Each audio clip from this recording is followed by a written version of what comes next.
You're not a sniper. Wade slammed his palm on the table and pointed straight at her face in front of the entire unit. You're a public relations experiment wearing a trident. And when that shot matters, when lives are on the line, I will not trust a headline with a rifle. Every man in that room heard it. Every man stayed silent. Lieutenant Claire Rowan did not flinch, did not raise her voice. She simply looked at Commander Kincaid and spoke four things: a date, a classified operation name, a coordinate from northern Syria, and the words that made a SEAL commander go completely pale. Before we go further, subscribe and drop your city in the comments. Let's see how far this story travels. If this story moves you, hit subscribe, drop a comment with the city you're watching from, and stay with me until the very end. Let's see how far this story can travel. The freezing rain had been falling for 3 hours straight by the time Lieutenant Claire Rowan walked into the armory at Naval Station Kodiak, and it showed no signs of stopping. Alaska in November was not a place that offered comfort or apology. The island sat at the edge of the world like a clenched fist, and the wind off the Gulf came at you sideways, the kind of cold that didn't just bite, it burrowed inside your bones and stayed there. Claire didn't complain about the cold. She never complained about anything, which was, in some ways, the very thing that made certain men in that building so deeply uncomfortable. She had arrived 2 weeks earlier with a transfer order, a nearly empty service record, and a reputation that existed only in the form of its absence. No deployments listed, no confirmed engagements, a handful of training citations, a trident earned through Bud SH in a class that most men hadn't believed she would finish, and a section of her file that had been blacked out so completely that even the page numbers were redacted. She was 34 years old. She had short dark hair, lean hands that moved with the particular economy of someone who had spent years making no wasted motion, and gray eyes that most people described as calm before they found a better word for it, which was watchful. Always watchful. Like she was reading something written in a language no one else in the room could see. The men of the unit had spent those 2 weeks deciding what to make of her. Some of them were cautious. A few were indifferent. And then there was Chief Wade Holloway. Wade was the kind of man who had earned his standing, the way old mountains earned their shape through years of grinding pressure and violent weather. He was 41, big through the shoulders, with the kind of face that seemed designed specifically to express skepticism. He had 14 combat deployments, 2 Silver Stars, 3 teams worth of stories that operators still traded over beers on Friday nights, and an absolute bedrock conviction that certain things in this world were earned and not given. He believed in hierarchy the way some men believe in religion, not because someone told him to, but because he had watched it save lives and watched the absence of it destroy them. He also believed with equal conviction that Claire Rowan had not earned her place on this team. He had made that belief known in small ways at first. The way he looked past her when she spoke in planning sessions. The way he would ask a question she had just answered as though she hadn't said a word, directing it to the man beside her instead. The way he had laughed, a short, quiet, dismissive sound, when someone mentioned her marksmanship scores from qualification. Numbers on paper, he had said. Ask me again after she's done something real. The other men had heard him. Some agreed privately. Some were simply not willing to disagree with Wade Holloway out loud, which was a distinction they would later be unable to feel proud of. On the morning that everything changed, Claire had arrived at the armory 45 minutes before anyone else. She had gone through her rifle with the kind of focused attention that a watchmaker might bring to a very precise, very dangerous instrument. She checked each component in the order she had developed over years, not the order taught in the manual, but a sequence refined through field experience that she had never fully explained to anyone because no one had ever asked. She was running a function check on the trigger assembly when Wade walked in with 2 other operators, Petty Officer First Class Lucas Bennett, and a quieter man everyone called Decker. Wade stopped when he saw her. Then he walked over, standing just close enough to be deliberate about it, and looked at the rifle on the table. "Who cleared you to touch that?" he said.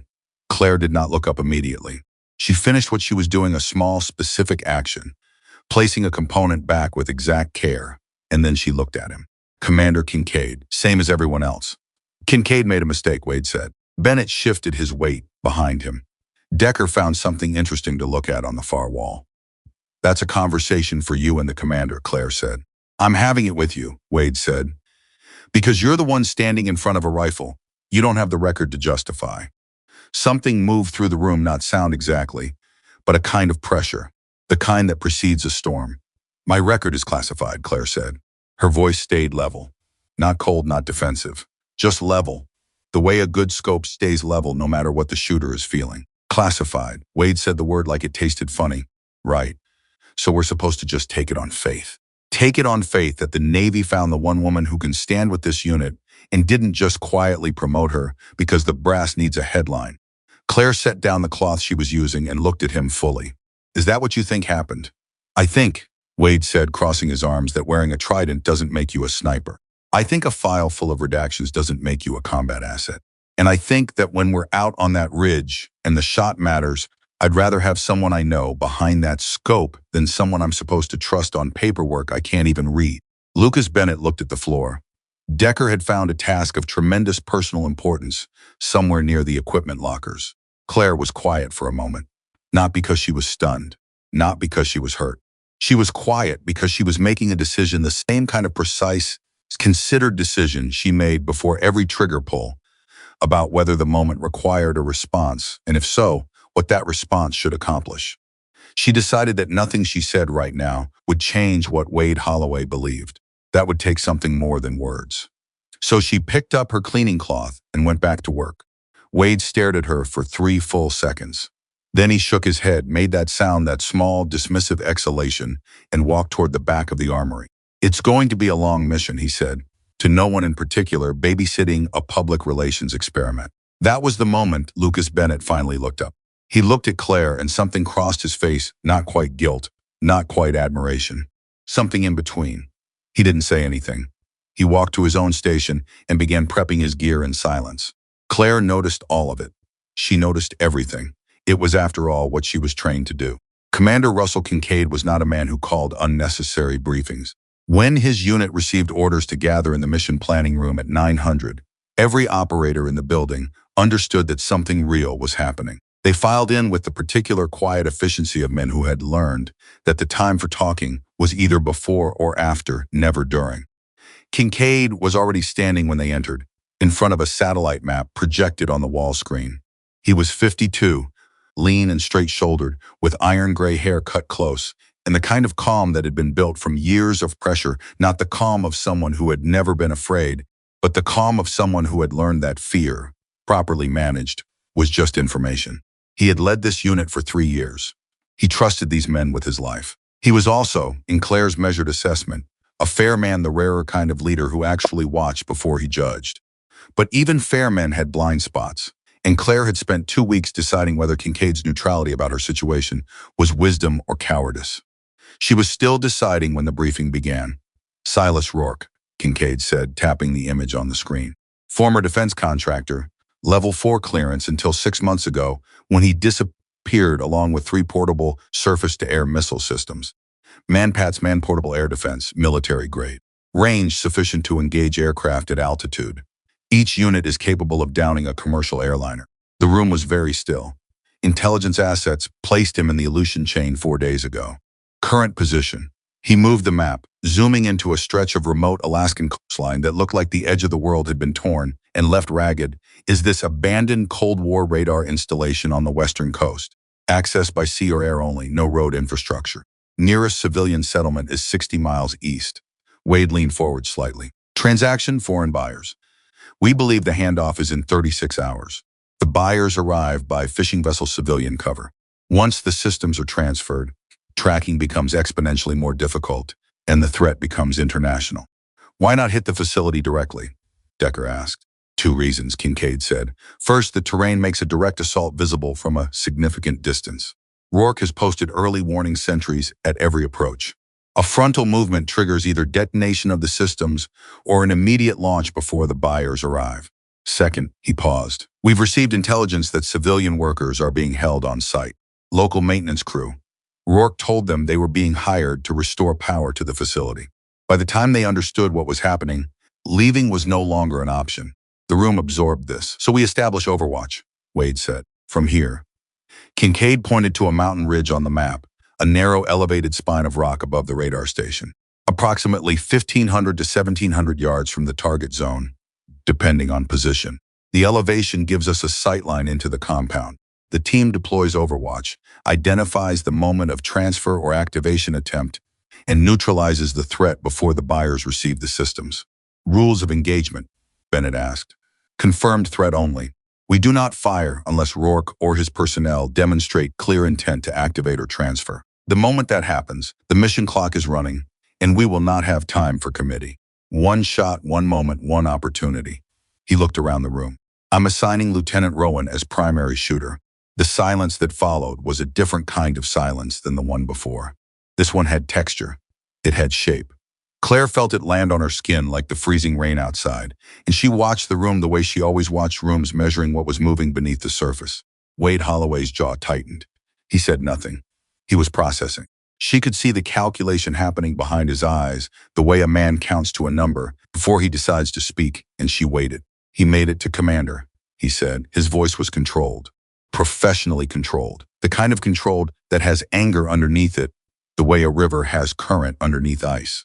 I'd like to speak to that assignment, you may, Kincaid said. Rowan's record shows 0 confirmed long-range engagements. Wade's eyes moved to Claire, not an invitation, not a challenge, but the particular flat gaze of someone presenting a case in a courtroom. This shot, at this range, in these conditions, is not a training exercise. It is not a qualification course. It is a real-world single-opportunity engagement with national security implications and civilian lives in the immediate area. I am not comfortable, Chief Holloway, Kincaid said, with an operator of unproven capability in the primary position for this. Chief stopped. Kincaid looked at him for a moment. Then he said quietly, the assignment stands. Something passed through Wade's face. Something complex and fast, like weather moving across a wide open field. And then he said it loudly enough for every man in that room to carry it home and remember it for the rest of their careers. You're not a sniper. He looked directly at Claire, not raising his voice. Worse than that, speaking with the particular deliberate weight of someone who believes completely and utterly in what they are saying. You're an experiment wearing a trident. And when the moment comes when the wind is wrong and the range is real and everything depends on one human being in that position, I do not want to find out that I trusted a headline. He stopped. Every eye in the room was on Claire Rowan. She had not moved. She had not changed expression. And then slowly, with the particular care of someone choosing exactly the right tool for a very specific task, she looked away from Wade and looked at Commander Kincaid. Sir, she said, may I ask you a question? Kincaid watched her carefully. Go ahead. Do you remember an operation, she said. And she gave him a date, a specific date, 7 years earlier, and then she gave him a name, a classification code that made 2 of the men in the room exchange a sharp glance, and then she gave him a coordinate, a precise 10-digit grid coordinate from a mountainous stretch of terrain in northern Syria that had not been in the news and was not in any record that anyone in that room had access to. Kincaid went still. Not the professional stillness of a commander managing a briefing. Something deeper. Something that started somewhere below the ribcage and moved upward through the chest, the kind of stillness that comes when the ground shifts beneath your feet and you are suddenly not certain that you understand what is real. What about it, he said. His voice was different now, quieter, more careful. You were in an overturned vehicle, Claire said. Her voice was the same as it had been. Level, careful. The way a surgeon's voice stays level because the work requires it. Your right leg. There was a machine gunner in a second-story position, approximately 80 meters north of your position. He had a clear angle on the vehicle and on the 2 men attempting to reach you. There was also a spotter in a rooftop position to the northeast, and a 3rd shooter moving in from the west through a drainage ditch. The room had stopped breathing. 3 shots, Claire said. 11 seconds. Range on the primary target was approximately 1,700 meters. The spotter dropped on the 2nd shot. The 3rd shooter disengaged after the first 2 went down and was picked up by local forces approximately 2 hours later. Kincaid was looking at her, the way a man looks at something he has tried to explain for 7 years and suddenly cannot explain anymore. The team always believed there was an allied sniper, an unidentified asset working Overwatch, he said. The words came out slowly, like he was picking them up and examining each one before he set it down. There was, Claire said. We could never find the file. The shooting position. We could never identify. No, Claire said. You couldn't. The silence stretched. Because the asset was classified, Kincaid said. Because I was an intelligence asset operating under a program that didn't officially exist, Claire said. My name was removed from the after-action report by order of the program director. The mission didn't appear on my record because it couldn't. The program ran for 4 years, 14 operations. None of them are in my file. She paused. You didn't know who saved you, she said. You've been wondering for 7 years. I know that because I read your interview in the debrief transcript. A beat. You're alive because I didn't miss. That's what you've been trying to understand. That's the file you can't open. That's the answer you've been carrying. She let that land. Then she said, and her voice was so steady it was almost unbearable to hear, I'm not asking for credit. I'm not asking anyone to trust me based on one operation 7 years ago. That's not how trust works. And I know that better than most. Her eyes moved briefly to Wade, and then back. I'm telling you so that when Chief Holloway asks the commander to reconsider my assignment, the commander has complete information. The room held absolutely still for what felt like a very long time. Then Lucas Bennett said very quietly, oh, and then nobody said anything at all. Wade Holloway stood in the silence of that room, with the particular look of a man who has just watched the ground beneath an argument he has been building for 2 weeks crack straight through the middle. He did not look angry anymore. He looked like a man reassembling his understanding of a situation carefully, painfully, one piece at a time and not yet finished. Kincaid did not look at him. Kincaid looked at Claire, and the expression on his face was something that most of the men in that room had never seen on him before. It was the expression of a man who has been carrying a debt he couldn't name and has just, without any warning, learned the name of his creditor. He said the assignment stands. He said nothing else about it. He turned back to the map and continued the briefing. But in that room, in that silence, something had changed. Not everything. Not enough. There were still 14 men who had laughed when Wade made his jokes, or stayed quiet, which was nearly the same thing. There was still a unit whose trust Claire had not yet earned and would not earn from a story told in a briefing room. She knew that. She had always known that. What mattered was the ridge. 1,700 yards. One shot, one moment, one opportunity. Everything else was weather. And Claire Rowan had learned, long ago, how to work in the worst weather imaginable. The hour after the briefing moved fast the way hours before operations always moved, with a kind of compressed urgency that made every small task feel simultaneous. Men were checking gear, cross-loading equipment, pulling weather data and satellite imagery and tidal charts for a stretch of Alaskan coastline that most people on Earth had never heard of and would never see. Claire moved through it all with the same deliberate calm she brought to everything. But internally, she was doing what she always did in the period between assignment and execution. She was building the shot in her mind. Not the trigger pull, not the dramatic finale, the entire architecture of it. The wind at altitude. The temperature drop from ridge to valley. The way the bullet would cross 1,700 yards of air that was alive and moving and indifferent to the lives, depending on its behavior, in the next 36 hours. She was standing at the equipment station running ballistic calculations on a data pad when Lucas Bennett appeared beside her. He was quiet for a moment. Then he said, low enough that only she could hear, for what it's worth. I didn't know. She glanced at him. Know what? Any of it. He gestured vaguely at the room, at the space where the briefing had been. Wade, he runs hot, but he's not a bad man. He just Bennett searched for the word. He needs things to make sense. And you didn't make sense to him. I know, Claire said. She went back to her calculations. That's it? Bennett said. Just I know? What would you like me to say? Bennett thought about it. I don't know. Most people would be angry. Being angry costs something, Claire said. I need my resources for the ridge. He stood there for another moment, and then he made a sound that wasn't quite a laugh. Where did they find you, he said. They didn't, she said. I found them.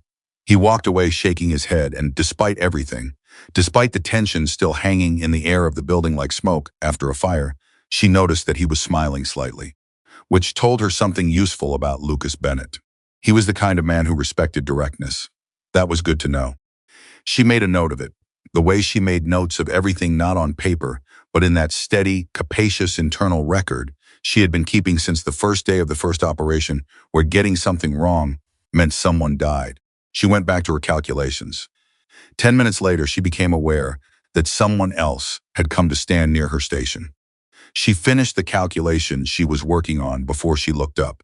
Wade Holloway, standing at a distance that was not quite close enough to be a conversation and not quite far enough to be accidental. He was holding a spotting scope in his hands, turning it over slowly the way men do when they need something to do with their hands while they figure out what to say. Claire waited. Syria, he said. Just the word. Just the country. Yes, she said. I've read the public record of that period, he said. The ambush Kincaid was in. It was in a DIA report that got partially declassified 2 years ago. The report referenced an unidentified supporting asset. There was a lot of speculation. Some people thought it was a British SAS shooter. Some thought it was a local asset. He paused. Nobody thought it was an American woman running a classified program that nobody had heard of. That was the point, Claire said. 1,700 meters, he said. It wasn't a question. 1,712, she said. Northeast wind at about 19 knots, with a significant crosswind element from the ridgeline to the west. Ground temp was 41 Fahrenheit. Target elevation was approximately 80 meters above my position. He was quiet for a long moment. 3 shots, he said. 11 seconds. 11.4, she said. The second shot was slightly delayed. I had a partial obstruction on the secondary target and had to adjust by 3 degrees. Wade looked at her.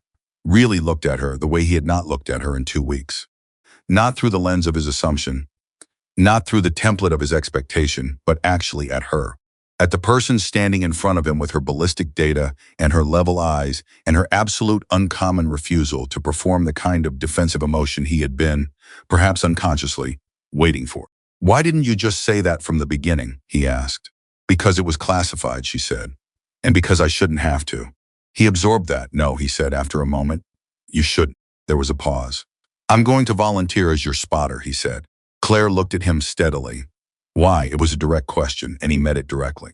Because if it's true, if that record is real, then I want to see it. The real thing. Not a story. Not a file. I want to be on that ridge and call the wind and watch what you do with it. And if you decide it isn't real, then I'll know, he said. Either way, I'll know the truth. And I'd rather have the truth than the comfortable version. She studied him for a moment. This man who had called her an experiment, who had said those words in front of every operator in the building, who had made it comfortable, even entertaining to doubt her. She thought about what it would mean to go to that ridge with him behind her, calling winds she couldn't see, making the calculations her life might depend on. She thought about the shot, 1,700 yards. One moment, she thought about what it would cost her to trust him and what it would cost everyone if she didn't. Fine, she said, but understand something clearly. I'm listening, he said. If you call me wrong, if your calculations are off, because you're still trying to figure out whether I'm worth the effort, people die. Not just me, the hostages. The Coast Guard crew on that approaching aircraft. The mission fails and 3 surface-to-air missile systems disappear into the world. She held his gaze. So if you're going to be my spotter, I need to know right now. Are you coming to that ridge to test me, or are you coming to do your job? Wade Holloway was quiet for several seconds. The spotting scope turned over in his hands one more time. Then he set it down on the equipment table with the particular decisiveness of someone putting something down for good. Both, he said, honestly. But by the time we reach that ridge, only one of those things will matter. It was, she thought, the most honest thing he had said to her since she arrived. And honesty in her experience was always worth something, even when it came wrapped in the bruised remnants of arrogance. Gear check at 1,700, she said. Don't be late, never am, he said, and walked away. She watched him go. Then she turned back to her calculations. 1,700 yards, freezing rain, mountain terrain, an Arctic storm building somewhere to the northwest, moving toward the coast. One shot, one moment, and no room at all for anything less than everything. She ran the numbers again from the beginning, because that was how you got it right. You didn't assume. You started over. You built the solution from the ground up, every time, as though the previous attempt had not happened, because assumptions were what got people killed, and she had spent her entire career in the specific disciplined practice of making sure that the only thing she ever assumed was that there was more to understand. Outside, the freezing rain continued to fall. Somewhere to the northwest, an Arctic storm gathered itself and moved toward the Alaskan coast. And in the armory at Naval Station Kodiak, Lieutenant Claire Rowan ran her calculations with steady hands and watchful eyes, preparing for a ridge she had never seen, a shot she had not yet taken, and a truth that the world had not yet fully understood about who she was and what she was capable of. It was a truth she had been living for a long time. It was a truth that was about to be impossible to ignore. The gear check happened at exactly 1,700, and Wade Holloway was not late. He arrived 2 minutes early, which Claire noted and said nothing about. He had his spotting scope, his data pad, his wind meter, and a weathered notebook that he carried on every Overwatch mission, a physical backup to every digital calculation. Because in the field, Batteries died and screens cracked, and the one thing that never failed was a man who had written the numbers down with his own hand. She noticed the notebook. She noticed everything. They worked side by side at the equipment station with the particular focused silence of two people who are not yet comfortable with each other, but have decided separately and for different reasons that the work matters more than the discomfort. Wade laid out his gear in the order he always laid it out, left to right, primary to secondary, the instinctual organization of someone who had done this enough times that the sequence had become a kind of ritual. Claire, without appearing to watch, and understood something she had suspected from the beginning. Wade Holloway was, whatever else he was, an exceptionally disciplined operator. The problem had never been his competence. The problem had been where he directed it, and at whom. Wind data for the western coast shows variable at 8 to 22 knots during insertion window, he said without preamble, pulling up the weather overlay on his data pad. Storm system to the northwest is accelerating. NWS is calling landfall somewhere between 30 and 40 hours, but there's a margin of error on that estimate that I don't love. How large is the margin? Claire asked. Could be 6 hours either direction, he said. Could be more. So the storm could arrive during the operation.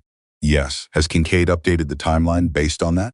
He's aware. Bennett is running updated atmospheric models right now. Wade paused. It changes the shot parameters significantly. Wind at ridge elevation during a prefrontal system can be unpredictable at ranges beyond 1,200 yards. At 1,700, I know what it does at 1,700, Claire said. He looked at her. Not with the old skepticism. Something different. Something closer to the look of a man who is measuring a new piece of information against a framework he is actively revising. Right, he said, and went back to the data. That was progress. Small, but real. They spent the next 2 hours going over everything that a spotter and a shooter need to know before they leave the building together: target area, terrain, elevation changes from ridge to compound, estimated distance variations depending on final position, wind corridor behavior based on the coastal geography, expected thermal activity above the water during a prefrontal weather period, tidal patterns that might affect the arrival window of the buyer's vessel, and 6 different contingency positions along the ridge if their primary overwatch spot was compromised. Wade knew the Alaska mountain terrain better than Claire did. He had run operations in the Aleutian chain twice before, in different seasons, and he had the kind of practical weather knowledge that only comes from having been wrong about the weather in a specific place at a specific elevation and then surviving the consequences. Claire listened to him the way she always listened, completely, without interrupting, filing everything into the architecture of the shot she was still building in her mind. She asked questions that surprised him. Not the expected questions about ballistics or range. Questions about the way the ocean mist moved through specific valleys at dawn. About whether the coastal rock absorbed or radiated heat in November. About the timing of the wind shifts at altitude in the period before a storm front. After the third or fourth question, Wade set down his data pad and looked at her with an expression she had not seen from him before. You're reading the environment, he said. Not just the numbers. The numbers come from the environment, she said. If you don't understand the environment, the numbers are just an approximation. He was quiet for a moment. Most shooters work the other direction. They start with the ballistic solution and fit the environment to it. I know, she said. That's why most shooters at extreme range are averaging. I'm not interested in averaging. He picked up his data pad again. But something in his posture had shifted, and she noticed that too.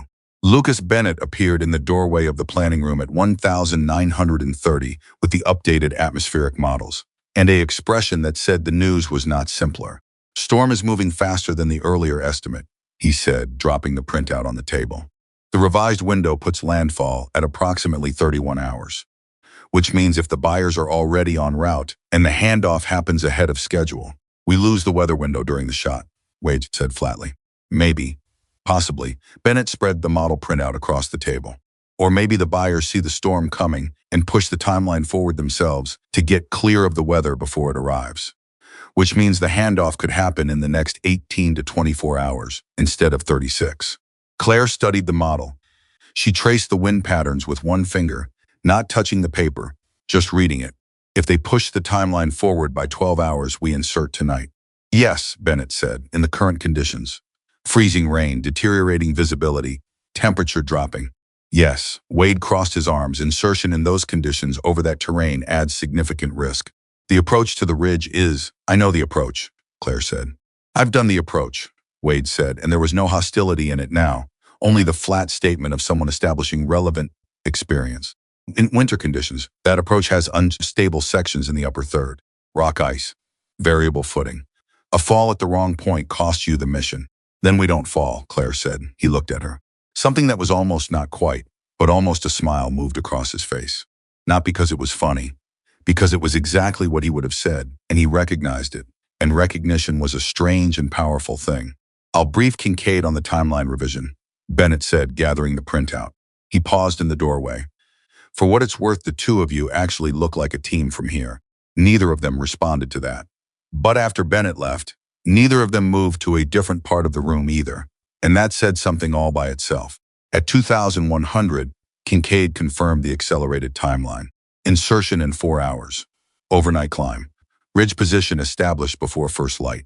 The buyer's vessel had been tracked moving earlier than expected, and intelligence believed the handoff could happen at dawn, or shortly after.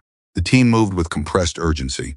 Final gear checks, final weather updates, final communications protocols. Claire went through her rifle one more time, not because she doubted the earlier check, but because repetition was the architecture of certainty, and certainty was the foundation of the shot. Wade appeared beside her as she was finishing. He watched her work with his arms at his sides and his mouth closed, and after a moment he said quietly enough that only she could hear, "In the rehearsal tomorrow, before we insert, there's going to be a live fire calibration, standard for this environment. You'll want to run at least 3 checks at 800 and 1200 before you trust the data." It was not an apology. It was not a gesture of reconciliation. It was something more fundamental than either of those things. It was operational information, offered honestly, from one professional to another, which was, she had learned over the years how trust actually began. Not with speeches, not with moments, with small, accurate, useful truths offered without agenda. "I know," she said. "I was going to run 5. He nodded. 5 is better." He walked away. She finished her rifle check and sat for a moment in the particular silence of a room, just before a mission, that specific texture of quiet where every person is alone inside their own preparation, running through every possibility, every contingency, everything that could go wrong, and what they would do when it did. She sat in it and let it settle around her like something familiar. She had been in this silence many times before. She had survived every one of them. The freezing rain was still falling outside. The storm to the northwest was building. Somewhere on the western coast of Alaska, Silas Rourke was preparing to sell 3 weapon systems capable of killing hundreds of people, and local workers who had done nothing wrong were inside that compound with no way out. She thought about the shot, about the wind, about 1,700 yards of living, moving air between where she would be and where she needed to be. She thought about Wade's voice behind her, calling the numbers she couldn't see, about whether she could trust it, about what it would mean if she couldn't. Then she stopped thinking about it, because thinking about trust in the abstract was a waste of operational resources. The only thing that mattered was the ridge, getting there, being ready, doing the thing that needed to be done with everything she had. She stood, picked up her rifle, and went to join the team. At exactly 115, the insertion team moved out into the darkness and the freezing rain. It was raining harder now, the drops hitting exposed skin like small, sharp accusations. The approach to the ridge was 12 miles of Alaskan winter terrain, rock and ice and elevation change, and the particular cruelty of weather that didn't acknowledge the difference between what was necessary and what was bearable. Claire moved at the front of the 2-person element with Wade behind her, and they moved fast, with the economy of people who understood that the mountain did not slow down for you, regardless of how important your mission was. The first 4 miles were difficult. The next 3 were harder. The terrain climbed steeply through broken rock fields, where every footfall had to be chosen deliberately, where the ice had formed in the crevices and the rain was working to make it worse. Claire moved with a particular kind of focus, not the wide focus of someone watching a whole situation, but the narrow, absolute focus of someone reading terrain 3 steps ahead at all times, planning each placement, each shift of weight, each adjustment before it was needed. Behind her, Wade kept pace. He did not complain. He did not speak except when it was operationally necessary. In those first hours of the climb, she learned things about him that she had not been able to learn in 2 weeks inside a building. That he was extremely fit for his age. that he had a climber's instinct for terrain, even in the dark, that he read her movements the way a good spotter reads a shooter, anticipating, not following. At the 3-hour mark, she called a short halt at a sheltered rock face to check position and pull weather data. Wade crouched beside her, pulling his notebook from his vest, and ran through the updated wind numbers from the datapad sensor. His breath came out in a steady white plume in the darkness. He was tired. She could see it. He would never say it. Upper section coming up, he said low. About 400 meters above this point, the rock changes. The rain has been running over it since yesterday. Ice underneath some of the surface melt. You said that in the briefing, she said. I wanted to make sure you'd kept it. I keep everything, she said. He looked at her in the darkness. I'm starting to believe that, he said. They moved again. It was 90 minutes later, in the upper third of the climb, that it happened. A section of trail that looked stable shifted under Wade's right foot, not dramatically, not catastrophically, but enough. His weight went wrong.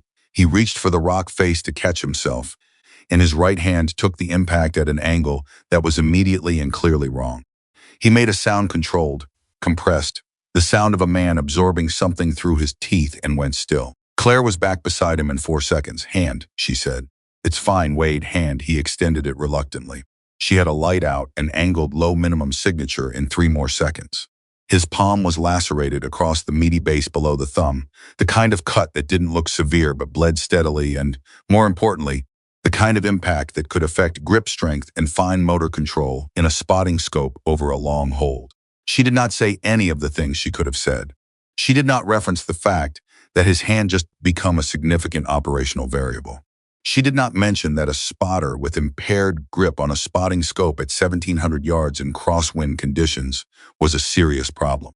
She pulled the trauma kit from her own pack and went to work on his hand, cleaning it, closing the laceration with steri strips, wrapping it efficiently in the specific way that would give him maximum grip support with minimum bulk on the scope. Wade watched her work in silence.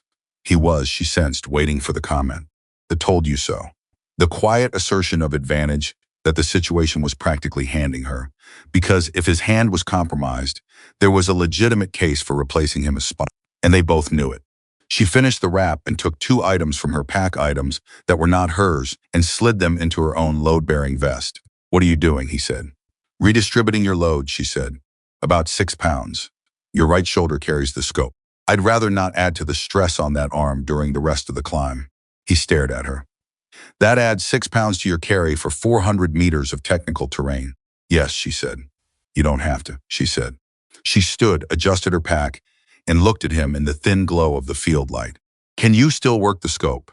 He flexed his wrapped hand carefully. His jaw tightened slightly at the movement, not quite pain, but the edge of it. Yes. Then let's go, she said, and turned back toward the ridge. He stood where he was for a moment, in the freezing rain and the darkness. With 6 pounds of his equipment somewhere in another person's pack and a wrapped hand and the gradually expanding wreckage of a set of assumptions he had spent 2 weeks building very carefully, and he thought about the woman walking ahead of him. He had called her an experiment. He had said that in front of the team, in front of Kincaid, in front of Bennett and Decker, and every operator who would carry that moment into the rest of their careers as a piece of information about what kind of man Wade Holloway was. He had said it with confidence and certainty, and the absolute conviction of someone who believed he was seeing clearly. He had not been seeing clearly. He began climbing again, and he kept that thought with him for the remaining 400 meters, not as punishment, but as information, the way Claire kept everything. They reached the observation ridge 40 minutes before first light. The position was everything the satellite imagery had promised, and several things it hadn't narrow, exposed on one side, and requiring specific placement to achieve the sightline into the compound while remaining concealed from the sentries below. Claire moved along the ridgeline with careful precision, reading the ground the way she had read the terrain all night, and found the position within 6 minutes. She began building the concealed shooting position with practiced efficiency, and Wade worked beside her without needing instruction. Because whatever else had passed between them in the past 2 weeks, they were both professionals, and 2 professionals building a field position in the dark before a mission had a kind of functional language that existed below the level of words. The compound was visible below them, lit by work lights and the pale beginnings of pre-dawn. It was smaller than the satellite imagery had suggested and more active. Rourke's men moved with the compressed purposeful energy of people who knew something was coming and were preparing for it. Military containers were stacked near the eastern face of the main building. A second group of people, moving differently, more slowly, with the particular body language of people who had not chosen to be there, were near the northern wall. The maintenance workers, 6 of them, maybe 7, hard to count at this range in this light. Claire settled into position and began ranging. 1,731 yards to the primary container stack, 1,742 to the main building entrance. She ran the numbers twice, cross-referenced with Wade's laser reading, and they matched within acceptable tolerance. "Wind is light here," Wade said from behind the spotting scope, his voice low and controlled. "Maybe 3 to 5 knots from the northwest, but that's at the ridge. The valley floor below the station, different story," she said. "The storm's pushing a prefrontal flow that's going to channel through that ravine between us and the target. When that activates, we could see anything from 12 to 25 knots variable direction. No clean window." "There will be a window," she said. "How do you know?" "Because there's always a window. You just have to find it." He looked at her through the semi-darkness of the hide. "That's either confidence or faith. In this business," she said quietly, "by the time you've done enough preparation, they're the same thing."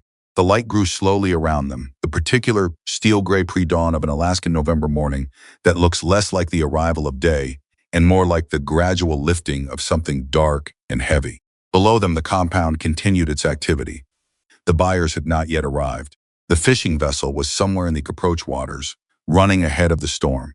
At 642, a rehearsal moment that nobody planned, one of Rourke's men moved toward the container stack and began working on the latches. Claire's crosshairs were on him in less than a second. Wade immediately hold. "Not authorized. He's checking inventory." "I know," she said. "I'm practicing acquisition." A pause. "Then your acquisition time from rest to target was under 1 second." Another pause. "Longer this time." "Okay," Wade said. And in that single word, 2 letters, 1 syllable, was the sound of a man arriving somewhere he had been traveling toward without fully realizing it. Not admiration exactly. The real kind. The kind that comes when you have been wrong about someone and the evidence has finally accumulated past the point where even pride can argue with it. At 730, Kincaid came over comms, "Eyes on vessel." "Negative," Wade responded. "Visibility is dropping. Storm front movement is accelerating. Recommend monitoring." "Copy. Report all changes." Bennett's voice, from the command element somewhere below, "Intelligence update. Rourke's communications have gone to encrypted shortburst. He's talking to the buyers. They've pushed the meeting earlier. Could be inside 2 hours." The operation was compressing. The window that had been 36 hours was now perhaps 2. Claire breathed. She ran through the ballistic solution again in her mind, starting from the beginning, because that was how you got it right. 40 minutes later, and this was the moment that nobody in the planning room had modeled. The contingency that existed in the space between the intelligence assessment and the irreducible unpredictability of human behavior, a figure appeared at the edge of the compound that none of them recognized from the mission photographs. Wade tightened on the spotting scope. Unknown individual. Eastern approach. Not in the package, he gave a grid. Wearing civilian clothing. Moving toward the northern group, the workers. "Can you get an ID?" Kincaid over comms, "Negative at this light level. Moving with purpose, but not armed that we can see." And then Claire, watching through her scope, saw something that made her slow her breathing in the particular way she slowed it before a shot. The figure was moving toward the maintenance workers, not threatening them, talking to them, and the body language she had spent years reading body language through optics at distances where voices were impossible was not the body language of a guard or an overseer. "Hold," she said. Wade looked at her. "That's not one of Rourke's men," she said. "The profile doesn't match the package, but that doesn't. The movement is wrong," she said. "Look at the workers when he approaches. They're not afraid of him." Wade went back to the scope. He was quiet for 20 seconds.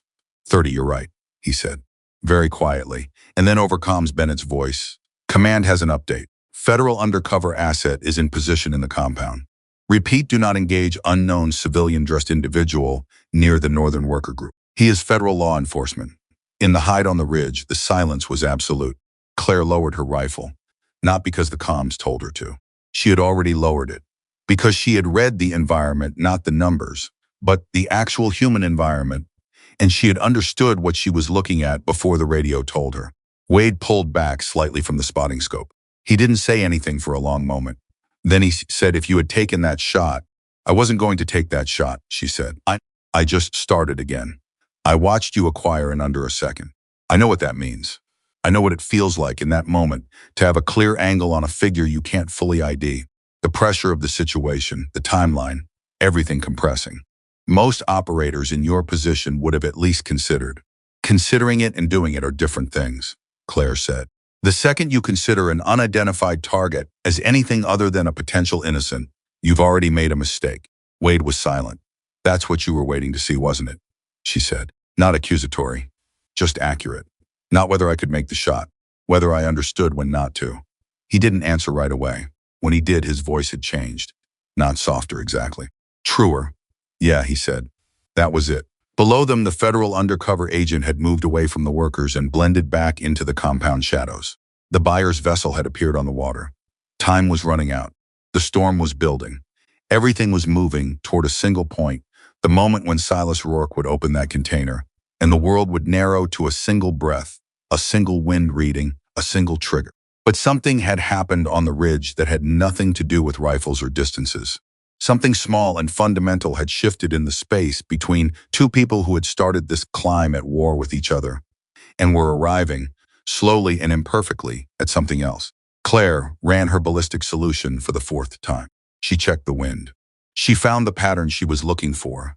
Not yet, not at this moment. But the first suggestion of it, the faint rhythmic behavior of the air moving through the ravine below the station, the 17-second pulse she was beginning to understand. Wade was watching the compound with patient, expert eyes, his wrapped hand managing the scope with the deliberate care of a man, compensating for something without losing precision. His notebook was open on the ground beside him, filled with wind readings and elevation notes, and the accumulated data of a professional who took his responsibilities seriously, especially when his earlier judgment had been wrong. The storm was coming. Rourke was moving. And on a ridge 1,700 yards from a moment that would determine whether 3 missile systems stayed in the wrong hands or ended up at the bottom of the Alaskan coast, a sniper and a spotter who 2 days ago could not be in the same room without the temperature. Dropping worked in silence that was no longer hostile, but had become carefully, imperfectly, genuinely something that looked very much like trust. Not the easy kind. Not the kind that gets handed to you because of a story or a mission or a dramatic moment in a briefing room. The hard kind. The kind that you build one honest action at a time, in the dark, on a mountain, in the freezing rain, when nobody is watching and the stakes are real, and who you actually are is the only thing standing between the people below you and the worst possible outcome. Claire watched the wind move the snow in the ravine.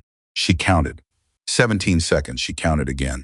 17 seconds, she began to understand the shot. 17 seconds.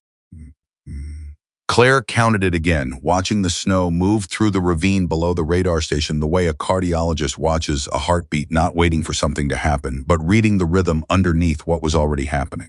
Most people looking at that ravine would have seen chaos.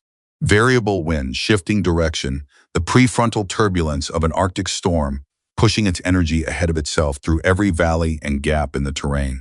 Most people would have called it unworkable. Claire saw the pulse beneath the chaos. The 17-second interval, where the violence of the wind compressed itself briefly into something almost predictable. It wasn't clean. It wasn't safe. It was the kind of window that a less experienced shooter would dismiss as too narrow, too uncertain, too dangerous to stake a mission on. But she had fired through worse. She did not tell Wade what she was seeing yet.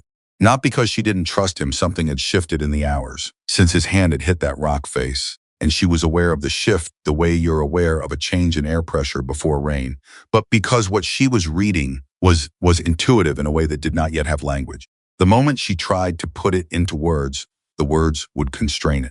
She needed to keep watching. She needed to let the pattern fully reveal itself before she committed to it as the solution. Wade was on the spotting scope, running continuous wind readings and feeding numbers into his notebook, with the focused economy of a man who had finally completely stopped thinking about anything except the job. His wrapped hand was managing the scope with deliberate compensation. She could see the adjustment in the way he held his shoulder, shifting the load slightly to protect the injured side without losing stability. He had not mentioned the hand again. She had not asked. Below them, at 847, the buyers arrived. The fishing vessel came in from the northwest, running ahead of the approaching storm with the particular urgency of a boat that has timed its arrival against weather it does not want to be caught in. It was larger than a commercial fishing boat had any operational reason to be, and it moved with a precision that said the man at the helm had military experience or something close to it. It anchored in the small protected cove east of the radar station, and a rigid inflatable boat came off the stern carrying 4 people. Eyes on the buyers, Wade said, low and flat. 4 individuals. RHIB from the vessel armed. I count at least 3 long guns. Copy, Kincaid, over comms, all elements hold. No engagement unless threat is confirmed. Federal assets are monitoring the vessel. The 4 buyers moved from the dock to the compound with the purposeful walk of people who had done this before transactions in places that did not officially exist, for things that should not exist. One of them was taller than the others and walked slightly ahead, with the particular authority of a man who makes decisions and is not accustomed to having them questioned. Primary buyer just entered the main building, Bennett said over comms, his voice tight with controlled urgency. Rourke is meeting them inside. We have no eyes on interior. And that was the first problem. If the transaction happened inside, they had no shot. No confirmation of the handoff. No moment of visible threat. No legal and tactical justification for the engagement. Kincaid's rules of engagement required a confirmed external threat, either the activation of a guidance system or the visible transfer of a weapon to a buyer. Inside a building, behind walls, they had nothing. Claire felt the operation trying to slide sideways. She had felt this before the moment when a plan, carefully constructed over days of preparation, begins to encounter the irreducible messiness of reality. She held her position. She kept counting the wind. If they stay insidely. They won't, she said. You don't know that. The containers are outside, she said. They haven't been moved. Whatever Rourke is showing the buyers right now, he hasn't given them access to the actual systems yet. That happens at the containers. And that's outside. A pause. Then how long have you been thinking about that? Since the first satellite image, she said. The containers are staged for a dock transfer. He's moving them to the buyer's boat, not the other way around. Which means the moment of transfer is the walk from the containers to the dock, outside in the open. Another pause longer. You planned for this contingency, he said. I planned for 12 contingencies, she said. This is number 4. At 912, the meeting inside ended and the doors opened. Rourke came out first. Claire had studied enough photographs to recognize him immediately. 53 years old, former defense contractor, with the kind of heavy-shouldered build that men develop when they spend years in physical work and then stop. He moved with the particular mix of confidence and caution that belongs to people who are doing something they know is irreversible. Behind him came the tall buyer, and behind the buyer, 2 of his people with their hands close to their weapons. I have Rourke, Claire said. I have him, Wade confirmed.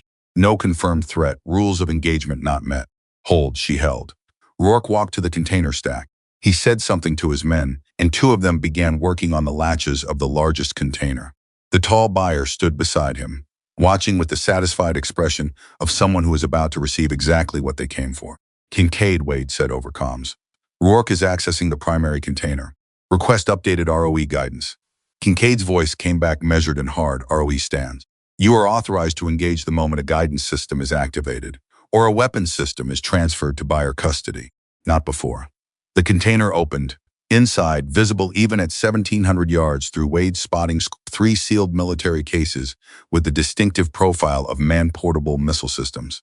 The buyer's tall man leaned forward slightly, and Claire watched his body language register something she recognized from years of watching people through optics at distance.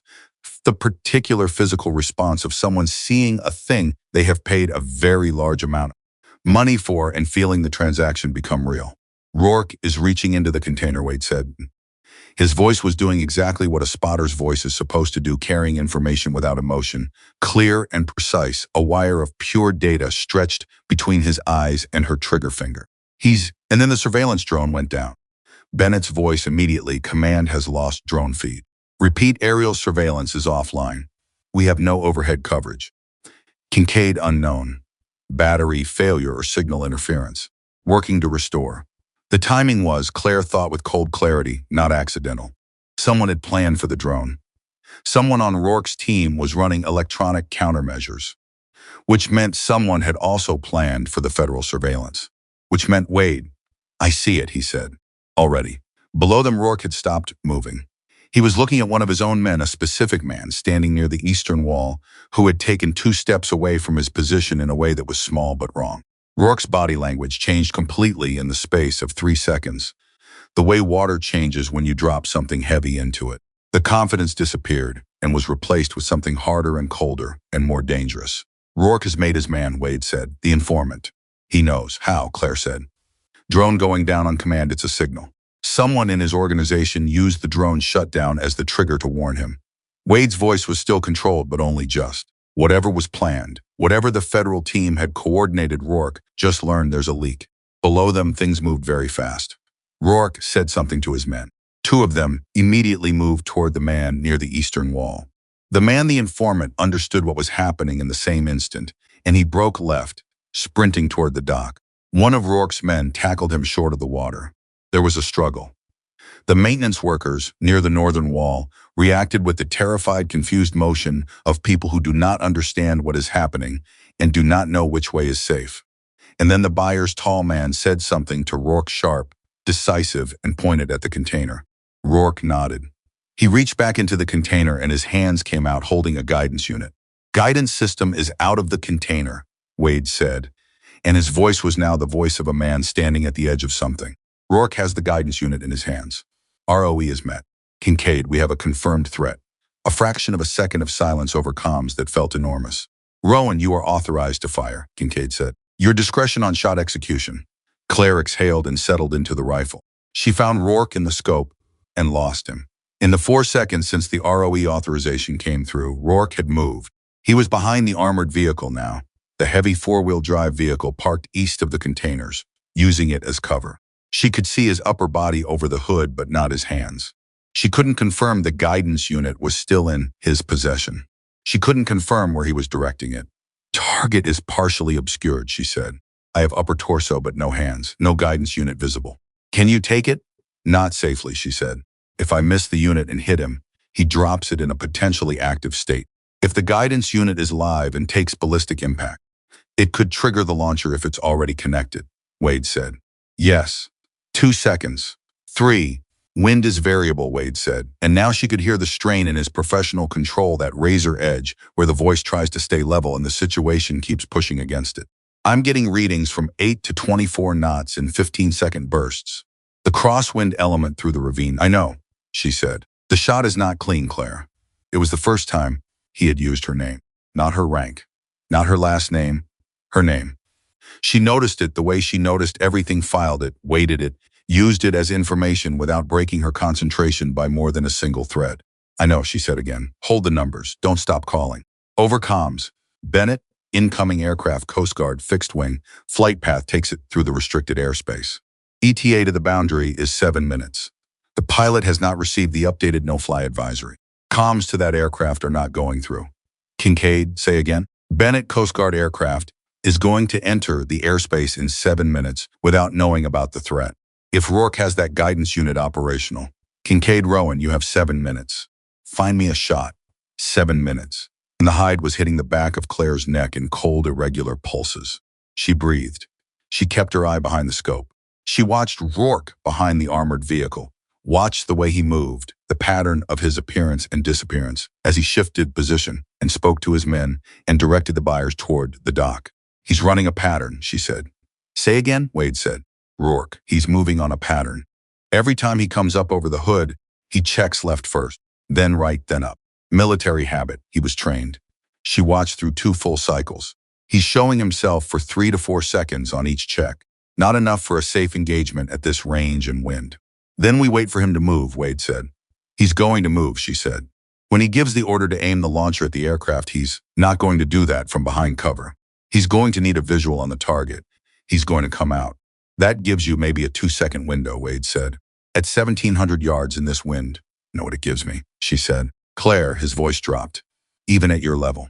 Wade, she said, and her voice was completely level, completely calm, with the particular quality of stillness that she carried inside herself in the moments that mattered most, not cold, not distant, but deeply, anchoredly present. Stop telling me what I can't do and start giving me the wind. A beat. Then northwest at 14, gusting to 18 on a 12-second interval. Valley floor showing flags at approximately 22 degrees deflection. That's the crosswind element. Thermal variance is minimal. Storm suppressing the surface heating. Density altitude is running lower than standard. He kept talking. Numbers and conditions, and all the invisible factors that turn a bullet's path from a straight line into a complex negotiation with physics. He called them clean and fast and without hesitation, and Claire absorbed them the way she absorbed everything completely, without filtering, letting the numbers settle into the ballistic picture she was continuously building. She adjusted her elevation, made a windage correction, checked it, adjusted again by a fraction. The scope picture was steady. Her breathing was steady. Everything was steady except the world below her, which was moving toward catastrophe at a speed that the 7-minute clock was measuring in shrinking increment. 4 minutes. Bennett Coast Guard aircraft is not responding to attempts to reach them through alternate channels. FAA is attempting redirect, but the aircraft is already past the handoff point. Claire Rowan. Status. Working the problem, Wade said, because he understood without being told that pulling her attention away to answer a radio call in this moment was not something she could afford. 3 minutes. Rourke appeared over the hood of the armored vehicle. Left check. Up check. 3 seconds. Gone again.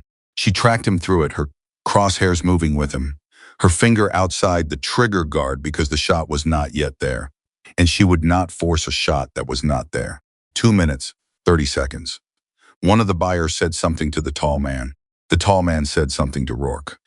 And Rourke's posture changed the particular shift of someone who has just received a deadline he cannot negotiate. He's going to move, Claire said.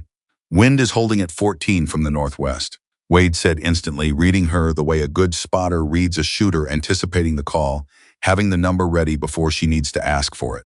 Gusting cycle is at 9 seconds since the last peak. Cross-valley component is variable. A pause. 3 seconds. Wait. Something is changing. She noticed it too. The snow moving through the ravine below the station, the fine surface snow that she had been using as a wind indicator for the past 2 hours, was behaving differently. The chaotic multidirectional movement of the prefrontal turbulence was, for just a moment, settling into something more coherent. The 17-second pulse she had identified and spent hours watching was expressing itself, briefly but clearly, in the visible behavior of the snow and the flags on the compound fence, and the way the ocean mist was moving in a single, readable direction. The window is opening, she said. For how long, Wade said. Possibly less. That's not enough time to... It's enough, she said. If he moves when I think he's going to move. 1 minute 50. I need you to trust me, she said. In the spotting scope, she could feel Wade processing that. Not the words he had heard, the words. The weight behind the words. The specific thing she was asking for, and what it meant for him to give it. He had spent 2 weeks building a case for why she shouldn't be trusted. He had gone on a mountain with her at 115 in the morning in freezing rain and watched her read terrain and handle his injury and hold fire on an unidentified target and count the wind like someone who had been doing this in her bones for longer than the record showed. He had called the numbers for her all morning with his damaged hand and felt her receive every one of them without a single wasted movement. He had watched her be exactly who she said she was. 1 minute holding, he said. Northwest, 14. Gusting cycle at its low point. The ravine as he paused, and she heard him see what she was seeing. The cross-valley component is compressing. You've got coherent flow developing. 17 seconds, she said. Starting now, he said. 15, 14. Rourke came out from behind the armored vehicle. He came out fully, not the partial check and retreat pattern, but all the way out, moving toward the launcher position with the guidance unit in his right hand, walking with the particular purposeful stride of a man who has decided the moment has come and the risk of exposure is less important than the task. He raised the guidance unit and began interfacing it with the launcher that his men had angled toward the northern sky. Confirmed threat, Wade said, and his voice was absolutely steady. You have Rourke, guidance unit in his right hand, interfacing with the launcher. Wind is coherent, 11 degrees deflection, 14 knots steady. Thermal flat. You are in the window. 10 seconds over 17. Claire found him in the scope, found his right hand, found the guidance unit. She understood with the complete and total clarity of someone who has done a specific thing enough times that it exists below the level of conscious thought. Exactly where the bullet needed to go and exactly what it needed to do when it got there. Not Rourke, not a kill shot, the guidance unit. the interface point where the electronics were exposed and vulnerable. A target the size of a large book at 1,700 yards in a wind that had 9 seconds left before it shifted. She slowed her breathing. She found the space between heartbeats. "I trust you," Wade said, and his voice was so quiet it was almost not a voice at all. "Send it." She fired. The sound of the shot cracked across the ridge and died immediately in the wind. And then there was nothing. Nothing for the long, agonizing, expanding second and a half that it takes a bullet to cross 1,700 yards of living air. A second and a half that contains every calculation and every preparation and every decision made over the preceding hours and days and years. A second and a half that is the loneliest interval in existence, because there is nothing left to do and nothing to know, and the world has been reduced to a single point moving through space toward a consequence that cannot be undone. Wade had his scope fixed on the target. Claire had not moved. She was already reading for a follow-up shot, her body still, her breathing controlled, the rifle steady on the bipod. Because the first rule after the trigger pull is that you do not move until you know what happened. The guidance unit in Rourke's hands erupted in a violent shower of sparks and shattered electronics. The impact sent the device out of his grip and into the ground, trailing smoke and the smell of burned components. Rourke staggered backward, his hands empty, staring at where the unit had been with the expression of a man who does not yet understand what has just happened to him. Then he understood, and he ran. "Hit," Wade said. And there was something in his voice that Claire had not heard in it before, not relief exactly, not triumph, but something quieter and more lasting than either of those. Something like awe. The guidance unit is disabled. Rourke is moving. He's a pause. He's grabbing a worker. He has a hostage, moving toward the dock. Over pandemonium controlled. Professional pandemonium, but unmistakably chaotic. Bennett calling assault element positions. Kincaid authorizing ground forces to move. Federal agents breaking from concealment positions. The buyers scattering, 2 of them running back toward the RHIB, one of them going prone and reaching for his weapon, before a federal agent materialized from somewhere and made that decision irrelevant. And Rourke moving toward the dock with one of the maintenance workers, a woman, older, her face a rigid mask of terror held in front of him, using her as a shield, moving fast toward the RHIB. Claire had him in the scope. She had the shot. Not a clean one, the hostage was in her sight picture, and the angle was closing as Rourke moved.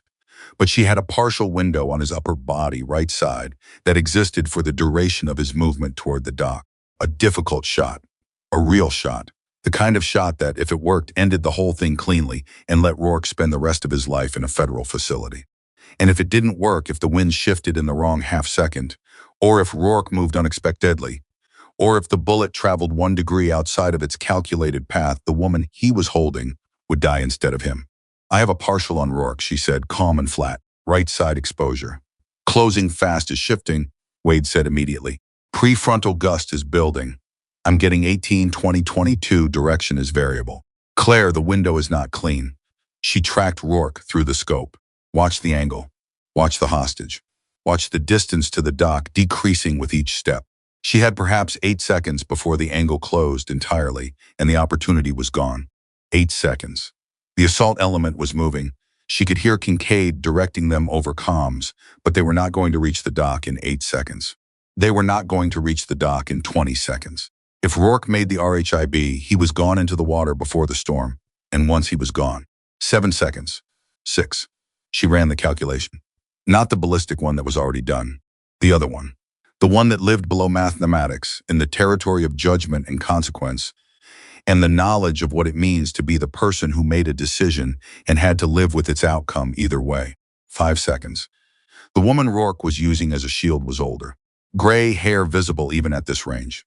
She was stumbling slightly, trying to keep up with him, her body rigid with fear, but her feet still moving because she was alive, and she intended to stay that way. She had a name Claire didn't know. A life Claire knew nothing about. People who were waiting for her somewhere that was not here. 4 seconds. Claire lowered her rifle, not in defeat, not in failure, with the complete, deliberate, absolute decision of someone who has run every calculation and arrived at the only answer that does not risk an innocent life. She lowered it, and she switched to comms, and she said with the same level voice she used for everything, "I do not have a clean shot on Rourke. Do not have a clean shot. Assault element Rourke is moving to the dock via the eastern path. The north approach has a gap in his coverage at the equipment shed. If you push one person through that gap now, you can cut off the dock before he reaches it. A beat. Then Kincaid copy, execute. She watched through the scope as the assault element adjusted the kind of rapid adaptation that separates a good unit from a great one, and one operator peeled off from the main element and went hard and fast through the gap she had identified. Rourke reached the dock and found someone already there. He stopped, he turned.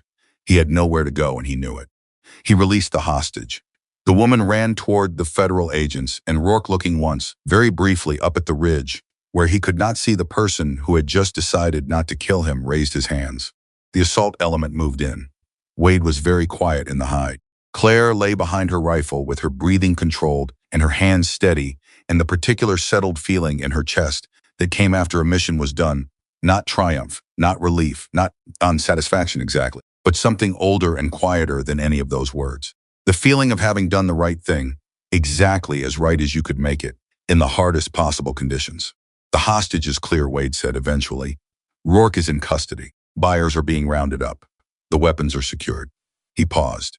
The Coast Guard aircraft got the redirect. It turned around 2 minutes ago. Good, she said. Another silence at second shot. Wade said. He was choosing his words with the care of someone who understands that some things, once said, carry weight for a long time. You had the angle, partially, she said. You've made harder shots, he said. We both know that. Yes, she said. You chose not to risk her. Yes, she said. He was quiet for what felt like a long time. Long enough that the sound of the assault element below voices, movement, the particular sounds of an operation concluding filtered up to them on the cold wind. Long enough that the storm, which had been building all morning with the patient inevitability of weather that does not hurry, sent its first real gust across the ridge, hard and cold and carrying the smell of ocean and coming snow. You know what that means, Wade said finally. Not a question, a statement. The statement of a man who has watched something happen and is trying to find the right language for it. It means the job is done, Claire said. No, he said. I mean, yes, but it means something else too. He paused again. Anyone can pull a trigger, Claire. What you just chose not to pull it, that's something different. That's the part they can't train. She said nothing. She began the careful process of breaking down the shooting position, the methodical, undramatic work of cleaning up after a moment that was already receding into the past, the way all moments do, regardless of what they contain. Wade moved to help her without being asked. They worked in the wind together on the ridge, above the compound where the last pieces of the operation were being assembled into the shape of a resolution. Below them, 3 missile systems that should never have existed in those hands were being secured. Civilian workers were being helped towards safety. A man who had made a catastrophic series of choices was being placed in restraints and walked toward a very different future than the one he had planned. And on the ridge, 2 people who had started this operation, as something close to adversaries, moved through the work of the aftermath, in a silence that no longer needed to be filled. Wade picked up the empty cartridge case from where it had ejected. He turned it over in his wrapped hand, reading it the way people read objects that have done something that seems impossible and left evidence. He did not say anything about it. He put it in his vest pocket. Claire noticed. She said nothing. She shouldered her pack, checked the tie-down on her rifle case, looked out once, across the 1,700 yards of air that separated where she was from where the shot had mattered. The storm arrived as they began the descent. Snow first, driven sideways by a wind that had stopped being subtle, covering the ridge and the ravine and the compound below, in a white that made everything look simple and clean, and as though nothing complicated had ever happened here. Claire walked into it without adjusting her pace.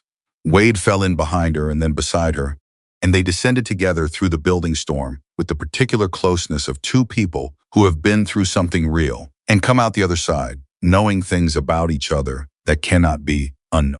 The mountain did not care about any of it. The storm did not pause for them. And Claire Rowan walked down through the snow with the same steady, economical movement she had walked up with, carrying her rifle and the weight of everything she had chosen and everything she had refused. And she felt not proud, not vindicated, not any of the dramatic things that the moment might have warranted. She felt clear. The way the air feels clear after a storm passes. The way a scope feels clear when everything is finally, exactly, perfectly aligned. Clear, and ready for whatever came next.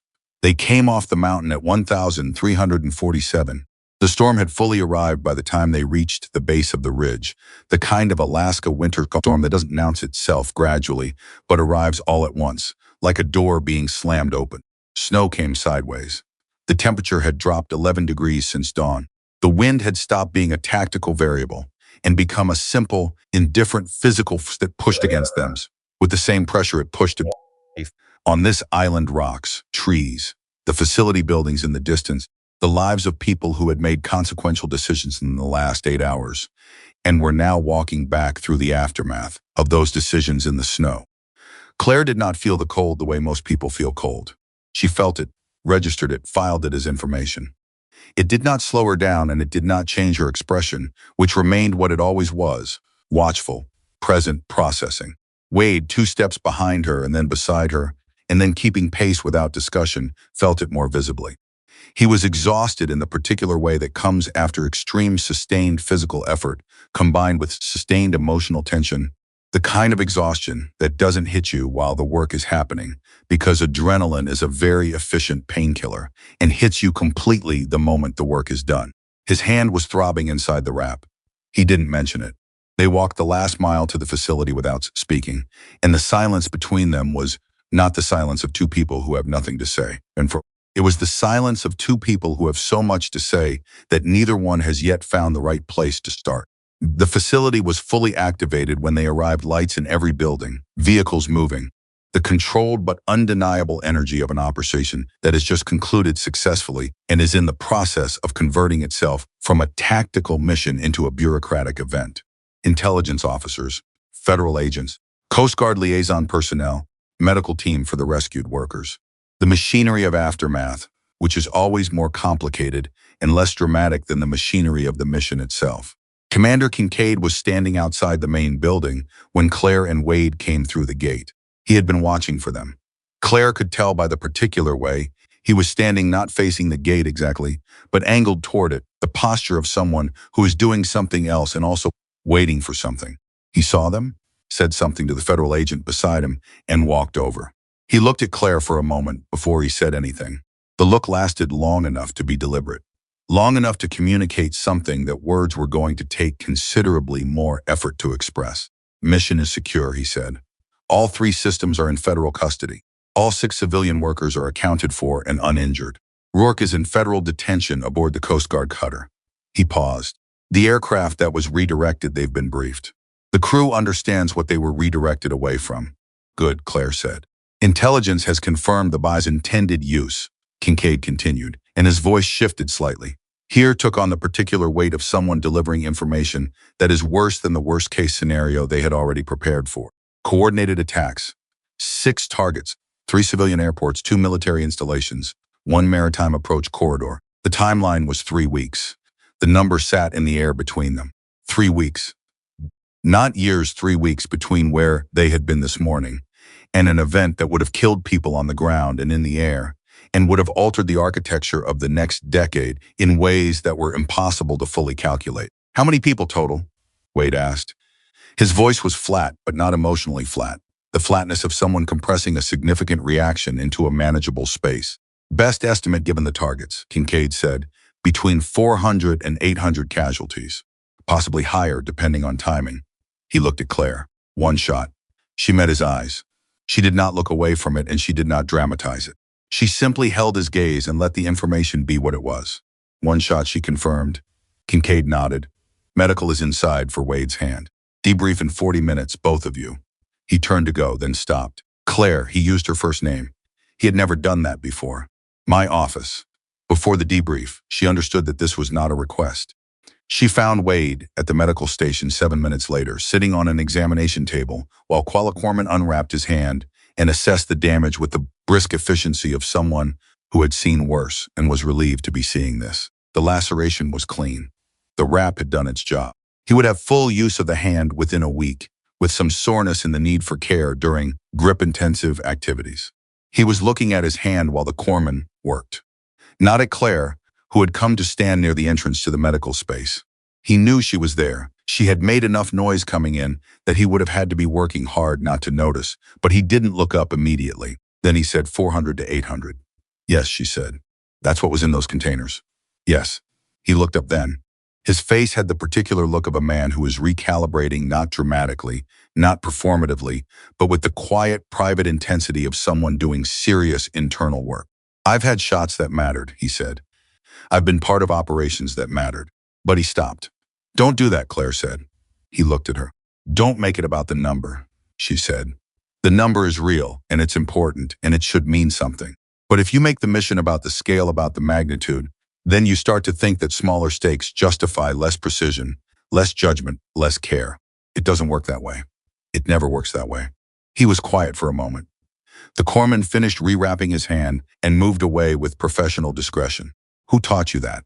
Wade asked. A woman in a classified program who I'm not authorized to name, Claire said. She told me once that the moment you start calculating lives against triggers, you've already made an error you might not be able to correct. Wade looked at his rewrapped hand. She sounds like someone worth knowing. She was, Claire said. She's gone. Different mission, different ridge. A pause. Different ending. Something passed across Wade's face, quick but visible. The expression of a man receiving information about the weight of a life he had been dismissing. He said nothing. There was nothing to say. Kincaid wants me before the debrief, Claire said. I'll see you in there. She walked out, and Wade sat in the medical space alone with his hand, and the number 400 to 800, and the long, complicated business of being the person he was trying to figure out how to be. Kincaid's office was small, functional, and contained exactly the things a man uses when his job is to make hard decisions and live with them: a desk with too many papers, a secure terminal, a photograph that was positioned so you couldn't see it unless you were sitting in his chair, and a window that currently showed nothing but white noise of the blizzard outside. He was sitting behind his desk when Claire came in. He gestured to the chair across from him. She sat. He looked at her for a moment without speaking. She waited. 7 years, he said. Yes, she said. I've thought about that operation. He stopped, corrected himself, about the man who saved us, on average about twice a month for 7 years. I had conversations with people who weren't there. I had conversations with people in the intelligence community who couldn't confirm anything. I filed 3 separate inquiries through channels that told me there was nothing to find. He shook his head slightly.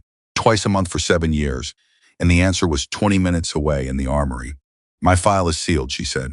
The inquiry results were honest. There's nothing to find in the official record. I know that now. He leaned back. What I don't know, what I've been sitting with since the debrief came in from the ridge, is how to reconcile the fact that I spent 2 weeks watching my unit treat you as a liability while I stayed. Neutral. He said it plainly, without softening it, which told her something important about who Kincaid was. He understood that softening it would have been a form of dishonesty. I was fair. Or I thought I was being fair. I assigned you to the primary position because I believed in the assignment. But I didn't. He paused. I didn't challenge what was happening in the room. I didn't address Holloway publicly. I made a command decision about your role, and I let the culture around that decision sort itself out. Commanders do that, Claire said. Good commanders don't, he said. Not when the culture in question is one operator telling another in front of the whole unit that she's a public relations experiment. He met her eyes. I heard that. I was in the room, and I moved on to the next slide. The room was quiet except for the storm outside. Why are you telling me this? Claire asked. Because you deserve an honest accounting, he said. And because before this operation goes into a report that gets filed and archived and becomes part of a record that other people read, I want to have said it to your face. She held his gaze. I appreciate that, she said. And she meant it, not the diplomatic version of meaning it, but the actual version, the one that comes from recognizing something genuinely rare. The intelligence review this afternoon confirmed the weapon's intended use, Kincaid said. The federal case is comprehensive. Rourke will not see a free hour for the rest of his life. He paused. The review also addressed your first shot, the guidance unit. They're calling it, he checked a paper on his desk, a technically improbable engagement executed within an operationally narrow window under conditions that their own analysis suggests should have precluded the shot. Their analysis didn't account for the 17-second wind cycle, Claire said. No, he said, it didn't, because that's not in any manual. He looked at her. How long did it take you to identify that cycle? About 2 hours of observation. 2 hours, he said. It was not an exclamation. It was a man sitting with a fact and feeling its full weight. And the second shot, the one you didn't, yes? The federal team's assessment says Rourke would have reached the RHIB if you hadn't redirected the assault element. The dock approach he was using had a gap in our coverage that nobody on the ground had identified. I saw it from the ridge, she said. You sacrificed the shot to guide the team. The shot wasn't safe, she said. The guidance wasn't a sacrifice, it was the job. Kincaid was quiet for a moment. That woman, the worker Rourke, had her name as Margaret Okafor. She's 61. She has 3 grandchildren. She's been doing contract maintenance at remote federal installations in Alaska for 19 years. He set the paper down. She doesn't know your name. She'll probably never know your name. She's going to go home and tell her grandchildren. She had a very bad few days at work and she's very glad to be home. Something moved through Claire's chest. Not sentiment she had learned a long time ago to distinguish between sentiment and something deeper. This was deeper. This was the specific, quiet knowledge that the thing you were supposed to do had been done, and a woman who had 3 grandchildren was going to see them again because you had held your fire when everything in you wanted to pull that trigger and end it cleanly. Good, she said. Her name is Margaret Okafor, Kincaid repeated with emphasis. I want someone to know that name. I'll remember it, Claire said. He nodded. He looked at his desk, then he looked up again, with the expression of a man arriving at the part of a conversation he had been working toward from the beginning. I want to submit a recommendation for formal recognition of your classified service history. Not for this mission will have its own citation. For the 4 years before. For Syria. For the other 13 operations that happened and left no mark on your record. He held up a hand before she could respond. I know it's not straightforward. I know there are classification barriers. But there are people in this building today, federal people, intelligence people, who have the authority to initiate a review process that could result in at least a partial acknowledgement. I want your permission to begin that process. Claire was quiet for a moment, long enough that the storm outside filled the room with its white, indifferent sound. I'll give you an answer after the debrief, she said. He nodded. That's fair. She stood, then she stopped. She turned back to him and said something that she had not planned to say, not because it was dangerous to say it, but because she had spent 4 years and 14 operations saying nothing, because saying nothing had been the job, and old habits were built in deep. I was going to be the one who recommended you for the command, she said, after Syria. The program I was running had a reporting channel to the intelligence division that assessed officer fitness for sensitive command positions. I had been watching you for 6 weeks before the ambush, watching how you operated, how you made decisions, how you treated the people under you. She held his gaze. You were even then the kind of officer who was worth protecting. Kincaid was very still. I didn't pull that trigger because the shot required taking, she said. I pulled it because it was you down there, and you had earned what happened next. She walked out. Behind her, in his office, Commander Russell Kincaid sat alone, with his hands folded on his desk and the blizzard outside his window, and he was very quiet for a very long time. The debrief was scheduled for 1,500 in the main conference room, and by 1,455, every operator on the unit was seated. The federal liaison was present, along with 2 intelligence officers whose identification was visible only as a classification badge and a first name. The atmosphere in the room was the particular atmosphere of a debrief after a successful mission, not celebratory, because successful didn't mean simple. And everyone in that room understood the margin between what had happened and what could have happened but settled, resolved. The texture of people who have been through something and are now on the other side of it. Claire sat at the table and felt the room differently than she had felt the briefing room 2 days earlier. The weight of the expectation was different.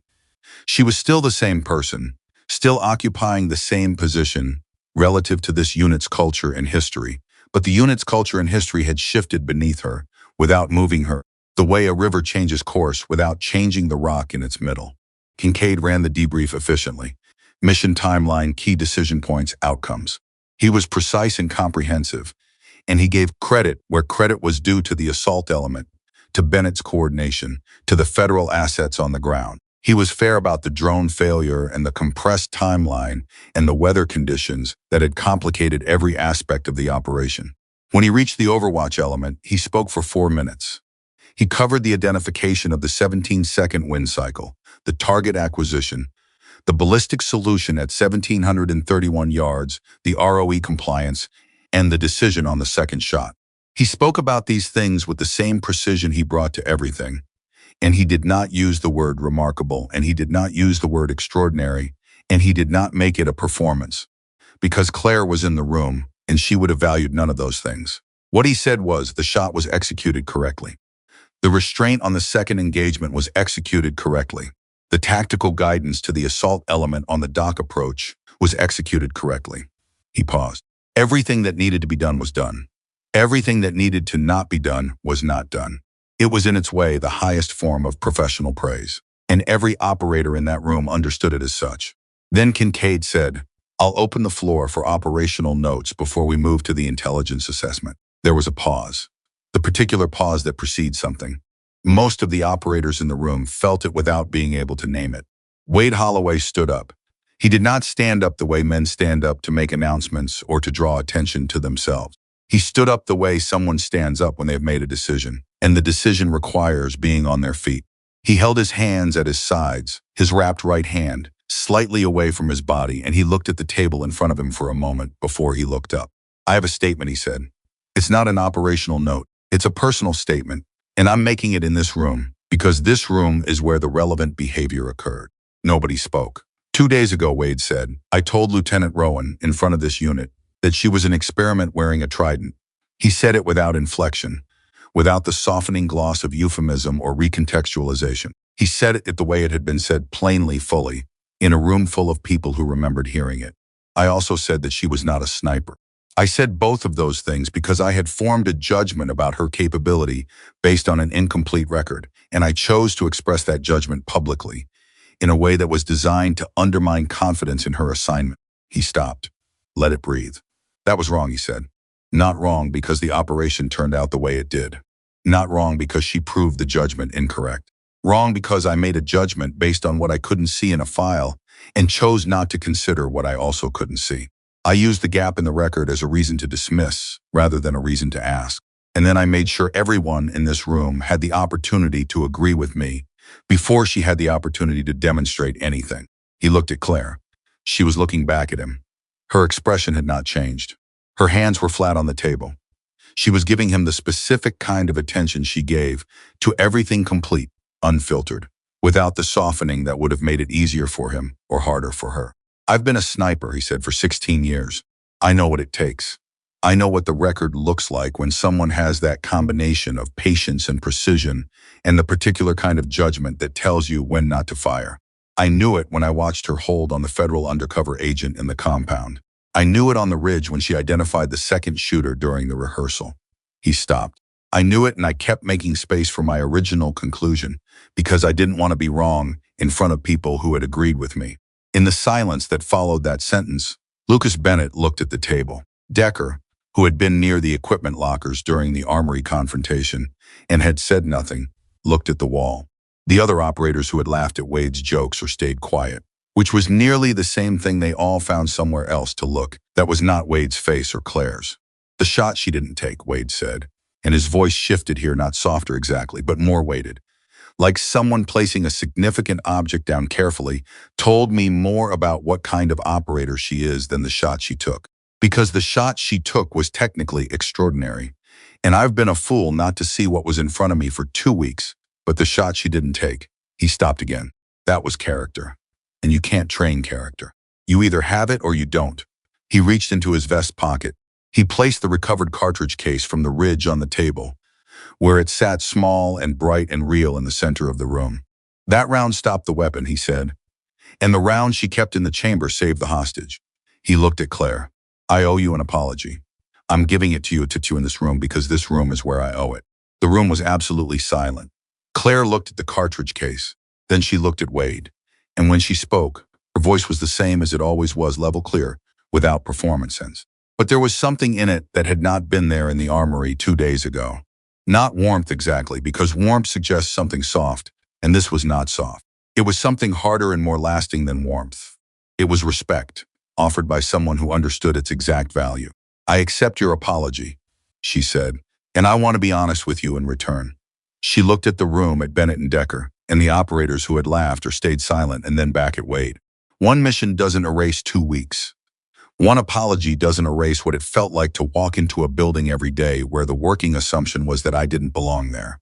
She paused. "But I also know that an apology given honestly, in the hardest possible venue, is worth something. It's worth a great deal, actually. And I'm not going to pretend otherwise just to make a point." Wade nodded. He didn't defend himself, and he didn't add anything. He simply nodded, the way a person nods when they're accepting a fair statement and they know it's fair. "Trust," Claire said. And now she was speaking to the room rather than to Wade alone, not lecturing, not performing, but speaking from the same place she spoke from when she was calling her own ballistic solutions, which was the place where she kept the things she actually knew to be true. Trust works exactly the same way as marksmanship. You build it through consistent actions over time. You can't rush it. You can't manufacture it with a single moment, however large that moment is. And you can't repair the damage from a bad shot by pointing at a good one. She looked at Kincaid. Sir, I'm ready to proceed with the intelligence assessment. Kincaid looked at her for a moment. Then he said, copy, and moved to the next section of the debrief. But the room had changed. The texture of it was different from what it had been at 1455. Something had been said that needed to be said, in a place where it needed to be said, by the two people who needed to say it. And while that didn't fix everything, Claire was too experienced and too honest to believe that words in a conference room fixed the complicated, accumulated damage of institutional dismissal. It was a beginning, the real kind. At 1640, after the intelligence officers had delivered the full threat assessment and the federal liaison had walked through the evidentiary chain for Rourke's prosecution, Kincaid closed the debrief and the room began to disperse. Lucas Bennett came to where Claire was gathering her notes from the table. He stood beside her for a moment, and she waited. For the record, he said, I didn't laugh when Wade made the comments in the armory. I wasn't one of the ones who laughed. I know, she said. But I didn't say anything either. I know that too, she said. He looked at her. Is there a difference? Yes, she said. But it's smaller than you'd like. He stood with that for a moment. Then he said, fair, and walked away. Decker passed her near the door. He stopped, looked like he was going to say something, and then said very simply, good shooting, and left. It was not much, but it was genuine, and she filed it as such. Kincaid caught her at the door. He said quietly, have you thought about the recognition process? She had been thinking about it since she left his office. She had been thinking about it during the debrief, in the particular background register, where she processed information that required time and distance and honesty. She had thought about what it would mean for her name to appear where it had been erased. She had thought about the 14 operations and the people in them, some of whom were alive because of things she had done, and some of whom were not, and both of those categories had weight. She had thought about Margaret Okafor, who had 3 grandchildren and did not know Claire's name. Yes, she said, I'll agree to the process, with one condition. Name it, Kincaid said. The rescued workers from the compound get named in the acknowledgement, all 6 of them. Their names go on record as the reason the rules of engagement held the way they did. The reason the shot that mattered was taken and the shot that would have endangered them was not. She looked at him steadily. They were in that compound for 4 days through no fault of their own. They deserved to be part of the record. Kincaid held her gaze. Something moved through his expression that was complex and layered and had been building since she had told him, in his office, that she had recommended him for his command after watching him for 6 weeks from a classified position in a country neither of them was supposed to have been in. I'll make sure of it, he said. She nodded and walked out into the blizzard. The storm was fully present now, committed and enormous, the kind of Alaska storm that reminds you exactly how small everything human is relative to the systems of the natural world. The wind hit her hard when she came through the door, and she leaned into it without breaking stride, because leaning into the wind was not a choice so much as the only available option when the wind was this kind of wind. Wade was standing outside near the equipment bay, looking out at nothing in particular at the blizzard, at the general direction of the mountain they had come down 8 hours ago. He had his hands in his jacket pockets. His wrapped right hand made a slight asymmetry in the way the pocket hung. She stopped near him and stood looking at the same nothing. They confirmed the threat assessment, she said. Bennett told me, he said. 400 to 800. A paw wage, she said. Yeah. What you did in that room, the statement. I want you to know something. He looked at her. I've been in a lot of rooms, she said, where the wrong thing was done and nobody stood up to correct it. I've been in rooms where the wrong thing was done and the person who did it knew it was wrong and went home and lived their life and never said a word about it to anyone. What you did took something. She paused. I want you to know I saw it. He was quiet for a moment. The blizzard pushed at them both with impersonal, enormous force. It wasn't enough, he said.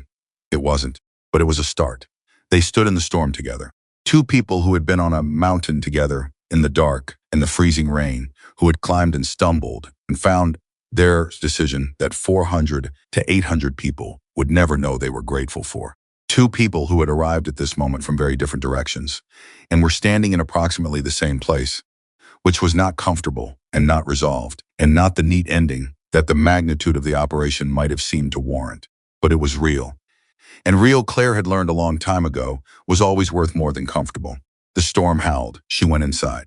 Wade stayed outside for a little while longer, looking at the mountain he couldn't see through the snow, thinking about a cartridge case he had put in his pocket on a ridge at 1,700 yards, and the woman who had fired it, and the woman she had chosen not to fire it at, and what those two decisions said about the kind of person it was possible to be if you had built yourself carefully enough over a long enough time. He thought about that for a while.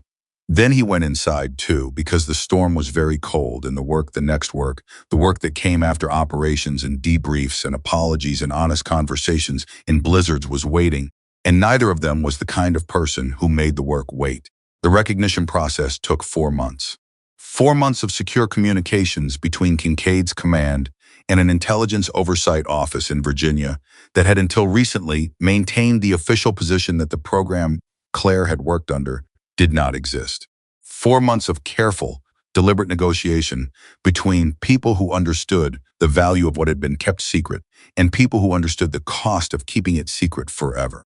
4 months during which Claire returned to active duty, drew no attention to the process, and continued doing her job with the same focused precision she brought to everything, which was, in the end, probably the most persuasive argument anyone could have made on her behalf.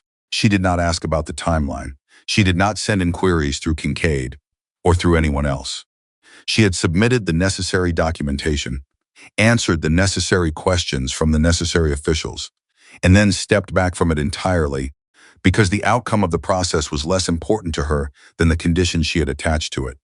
And the condition, the 6 names, the civilian workers, written into the record as the reason the engagement decisions had been made the way they were made was, she had been told by Kincaid in a brief encrypted message 3 weeks after Kodiak already confirmed. Margaret Okafor's name was in a document that had never before contained any name that was not a clearance level or a classification code. That was enough. Everything else was paperwork.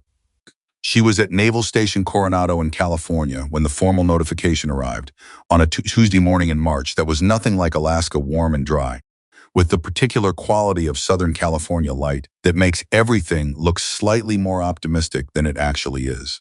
She was in the middle of a training session with a group of advanced precision engagement candidates when her communications device indicated a priority message from Kincaid's office.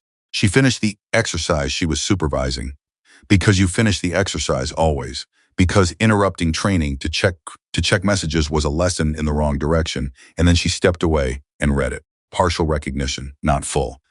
The 4 years remained largely sealed, as they would need to remain for reasons that had nothing to do with Claire and everything to do with people still in the field who had worked alongside her and whose safety depended on certain information staying dark.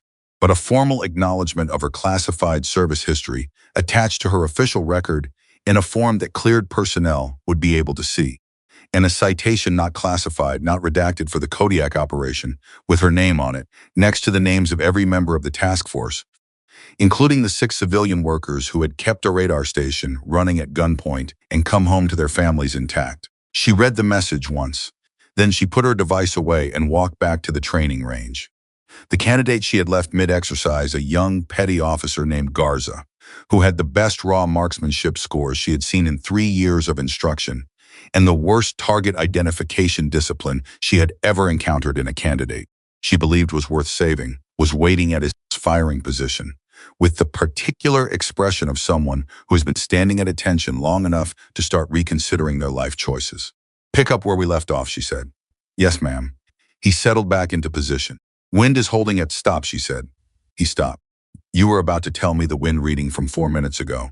A pause. "Yes, ma'am. Is the wind the same as it was 4 minutes ago?" He checked.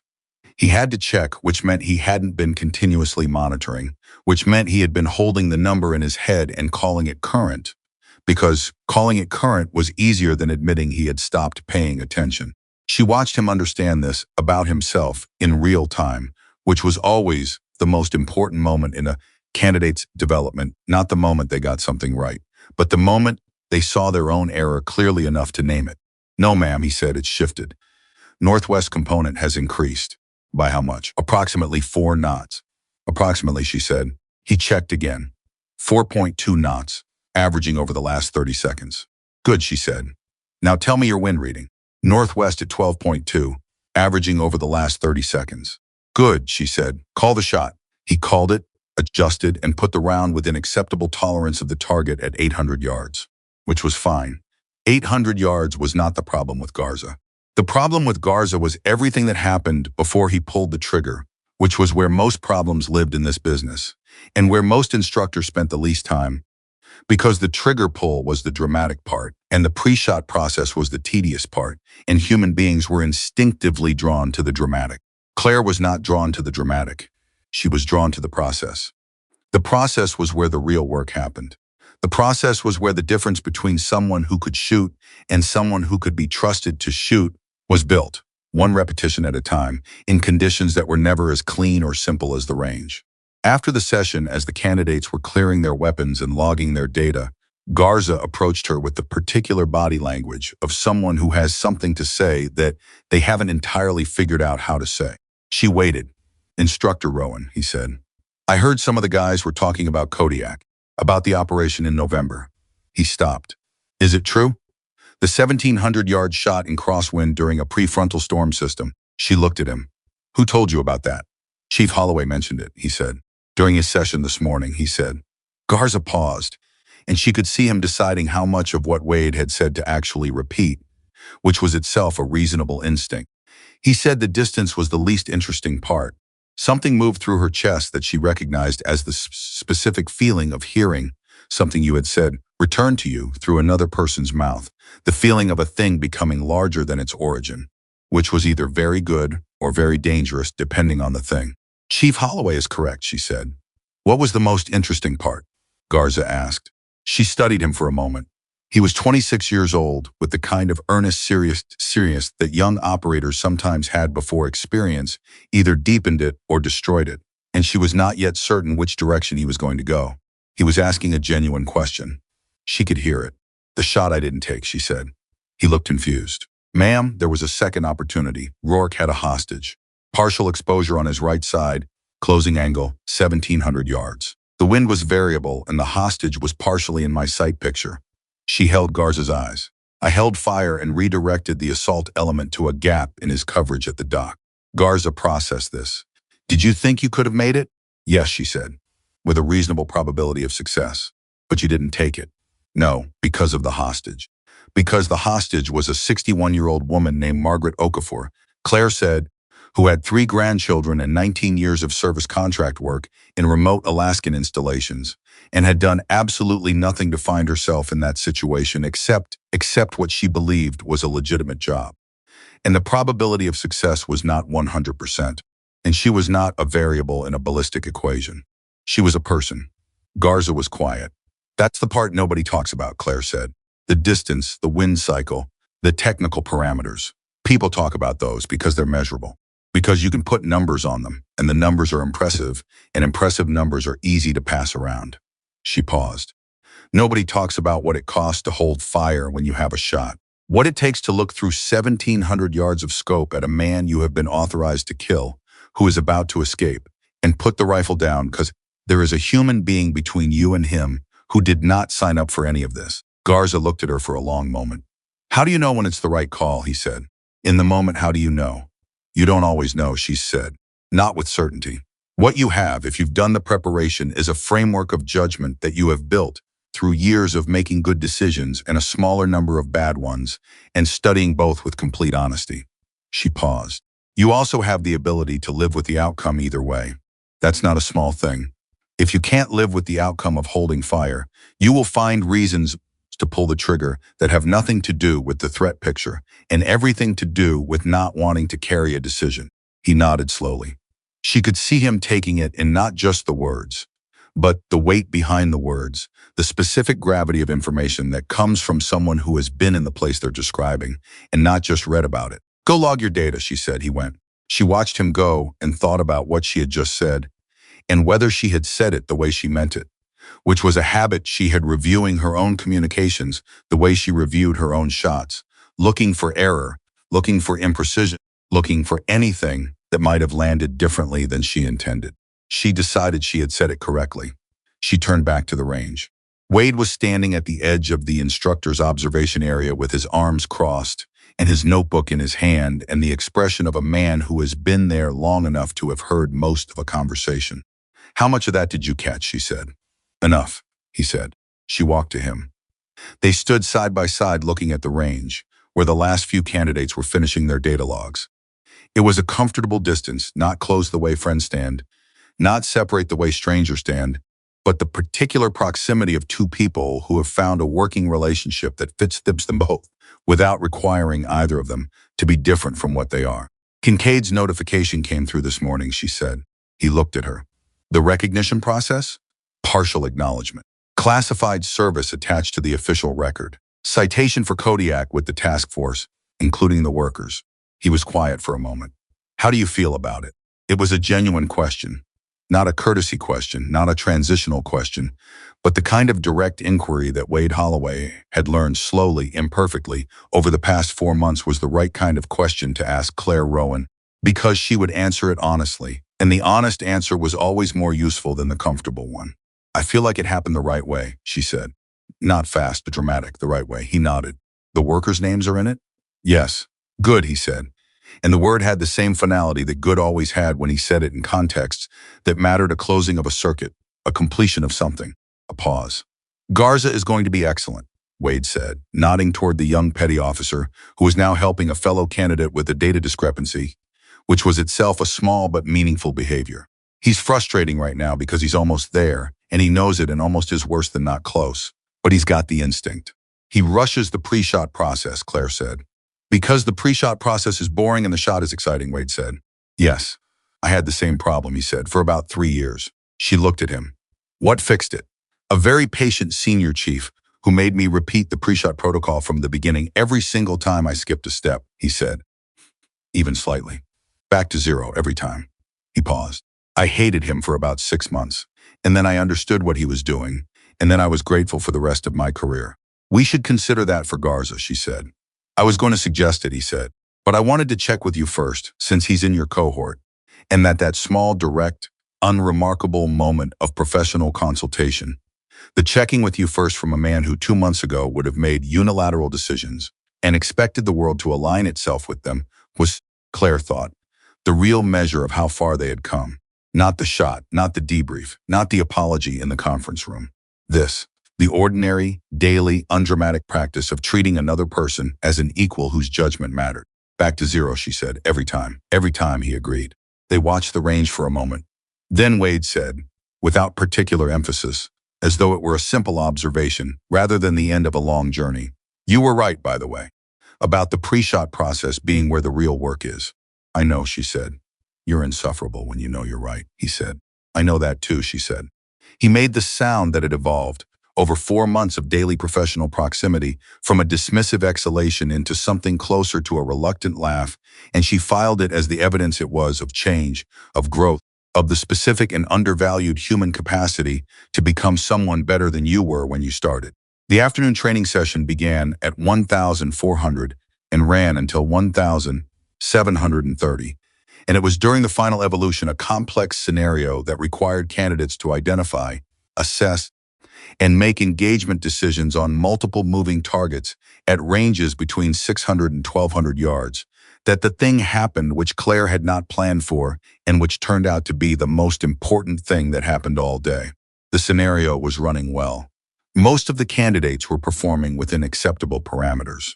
Garza was struggling with a particularly complex target identification problem involving a partially obscured figure at 1,100 yards with an ambiguous threat indicator, and Claire was watching him work through it when a commotion at the edge of the range drew her attention. A visiting group had arrived, a delegation of senior naval officers, conducting an annual review of advanced training programs. They were supposed to observe from the administrative area. Instead, the senior officer in the group, a rear admiral named Castillo, who had the particular manner of senior officers who have never been asked to stay in the administrative area in their lives, had walked directly onto the observation platform with 2 of his staff. Castillo was watching the exercise. He was also watching Claire with the particular expression of a man assembling information. She recognized the expression. She had seen it on the faces of a lot of people over the past 4 months.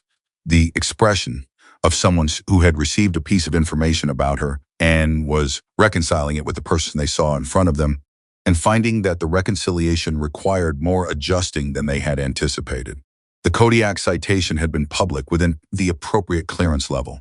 The partial recognition of her classified service had circulated in the way these things circulate, not broadly, but specifically among people for whom it was relevant, and through those people to other people for whom it was interesting.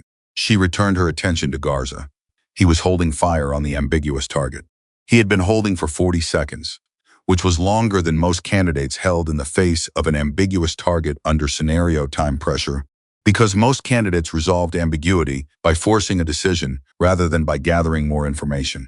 The scenario was designed to reward information gathering, but most candidates didn't know that yet, and the ones who discovered it on their own were the ones she was most interested in.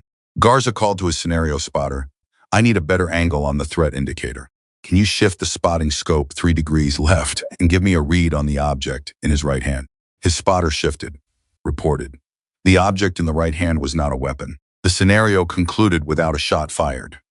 Garza had correctly identified a non-threat and held fire for 42 seconds under time pressure with a senior officer watching from the platform above him. Claire made a note in her log. Behind her, Rear Admiral Castillo said, "Instructor Rowan." She turned. "Admiral." He was looking at the range with the expression of someone who has just seen something that exceeded his expectations. "That candidate, the one who held fire. That's good work." "Yes, sir," she said. "Your training philosophy?" he said. It was not quite a question and not quite an observation. "Target identification first," she said, "always. Before ballistics, before wind, before anything else. You can calculate a perfect shot and pull the trigger correctly and still have killed the wrong person.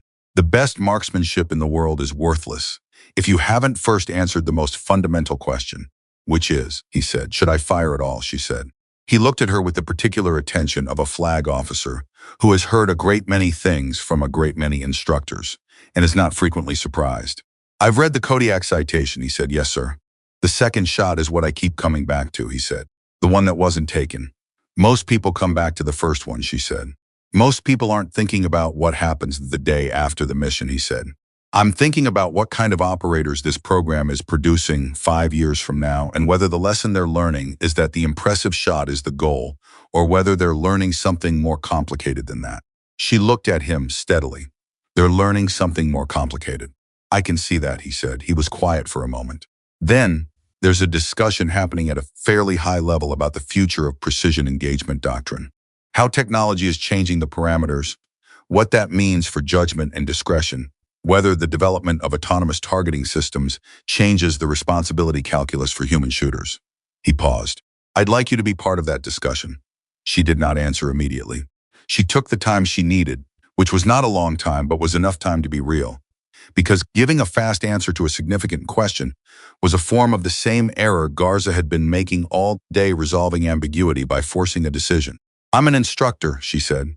"My current responsibilities are to the candidates in this program." "Your current responsibilities," Castillo said, with the measured emphasis of a man indicating that responsibilities were not fixed objects, "can be structured to accommodate additional ones. This wouldn't be a reassignment. This would be a contribution to a process that will affect every precision engagement program in the naval services for the next 15 years. She thought about the 14 operations that were not in her record. She thought about the things she had learned in those operations that were not in any manual, and not in any doctrine document, and not in any training program she had ever seen, because the people who had learned them the same way she had learned them had mostly kept them inside themselves the way she had kept everything sealed, efficient, not offered unless the moment required it. She thought about whether the moment required it. "I'll need to review the scope of the discussion before I commit," she said. "Of course," Castillo said. He looked at the range one more time, where Garza was now receiving feedback from his spotter and taking notes with the intensity of a candidate who has just understood something important. "That young man," he said. "He's going to be worth watching." "Yes, sir," she said. "He is." Castillo moved back toward the administrative area with his staff, and Claire returned to the range, and the afternoon continued, and the candidates logged their data. and the sun moved across the California sky with the indifferent precision of something that did not require authorization or recognition to do exactly what it was designed to do. At 1,800, after the range was cleared and the candidates had dispersed, Wade found her at the equipment station where she was logging the day's training outcomes. He sat on the bench beside her without asking, which was a thing he had started doing somewhere around the 6-week mark of their time at Coronado, just sitting, without the performance of waiting to be invited, and she had decided at some point that she did not object to it, which was its own form of statement. Castillo talked to you, he said. News travels fast, she said. He also talked to me, Wade said. Asked about the Kodiak operation from a spotter's perspective. Asked specifically about the wind cycle you identified and how long you had been monitoring it before you communicated it to the chain of command. She kept logging. What did you tell him, she said. I told him you had been watching it for 2 hours before the operation reached the critical phase, and you said nothing about it until you understood it completely, Wade said. And that by the time you communicated it, you weren't telling us about a theory. You were telling us about a fact. She looked at him. I also told him, Wade said more slowly, that I had been in this business for 16 years and I had never worked with a shooter who understood the difference between those two things more clearly or more consistently than you do. He paused. He asked me if I thought you should be involved in the doctrine discussion. I told him that if they were going to build doctrine about when human beings should and shouldn't fire precision weapons in complex environments, they should probably talk to the person who understood that question better than anyone I had ever met. The equipment station was quiet. Outside, the California evening was moving in the direction of the kind of sunset that made people feel things they didn't expect. You didn't need to do that, she said. I know, he said. I've been doing a lot of things I don't need to do lately. He paused. I think that might be what growth feels like. Uncomfortable and unnecessary until you realize it isn't either. She looked at him for a moment. Then she went back to her log. Garza held fire for 42 seconds, she said. I know, he said. I timed it. He's going to be excellent, she said. Back to 0, Wade said. Every time, she confirmed. 3 weeks later, on a morning that was nothing remarkable, a Wednesday overcast, the range prep beginning at 700. The same as always, a trainee who had been in the program for 11 days came to the equipment station before the session began and stood near Claire's station with the uncertain posture of someone who wants to say something and hasn't yet decided whether they're going to. She waited him out. She had learned, long ago, that waiting was almost always more productive than prompting, and the candidates who came to say something without being asked were usually the ones saying something worth hearing. He was young, she put him at 23, 24, with the wide-open face of someone who had not yet had enough experience to know how much he didn't know, which was both his most significant weakness and his most useful asset, depending on the day. His name was Reyes.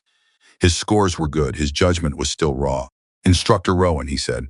Reyes, she said. I heard there are rumors, he said, about your record, about Kodiak, about before Kodiak. There are always rumors, she said. The guys are saying the mile shot is real, he said. That it actually happened.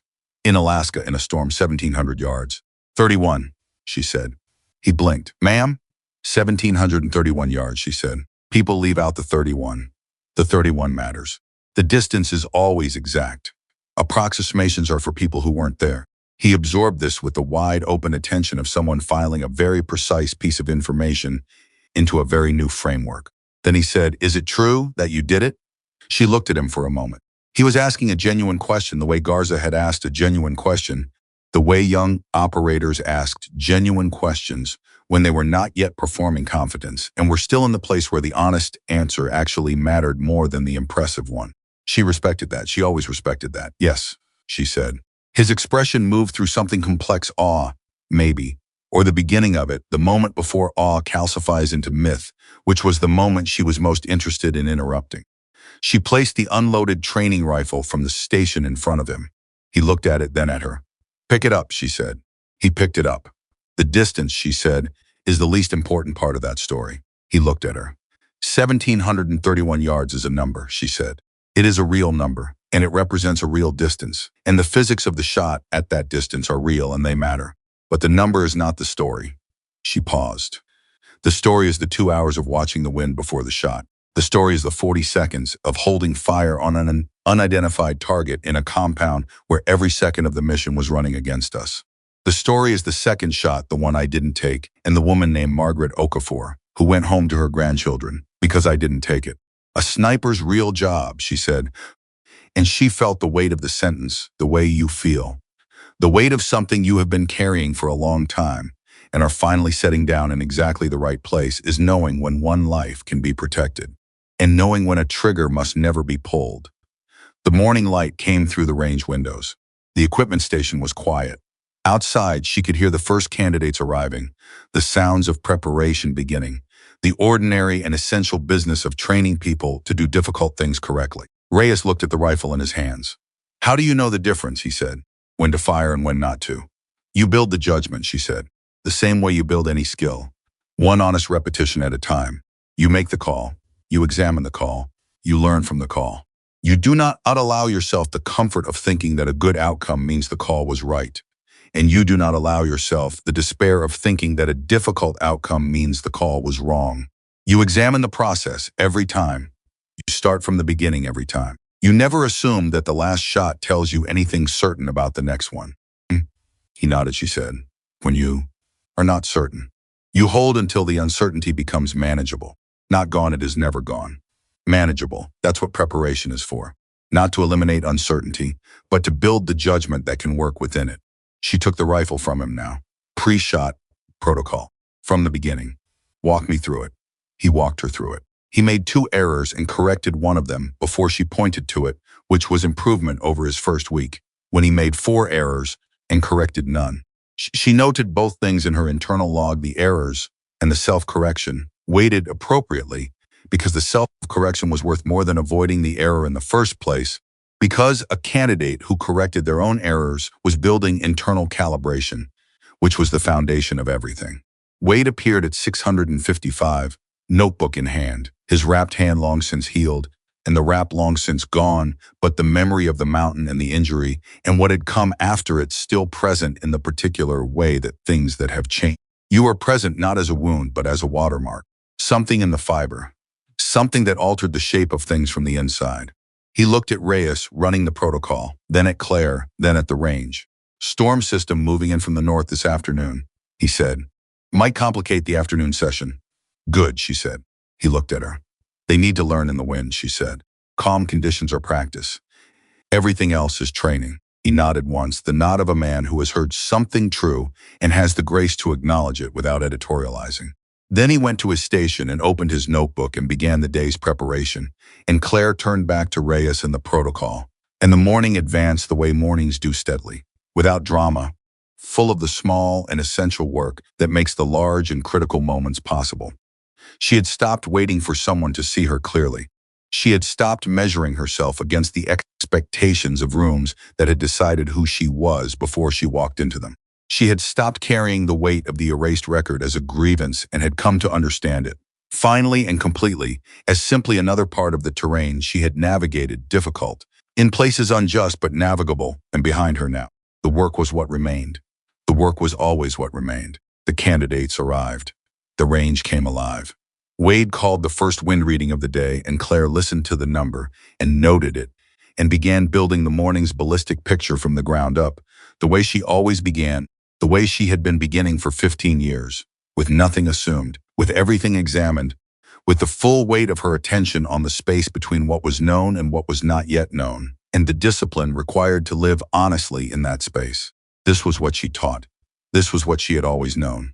Not the distance, not the wind, not the moment the trigger was pulled, but the 10,000 moments before it, and the judgment built in each one, and the willingness to hold fire when holding fire was the harder and the truer, and the only choice that a person of real competence and real character could make. She had been the shooter no one could identify for long enough. Now she was the instructor everyone needed to find, and the work patient, precise, and built one honest repetition at a time had only just begun.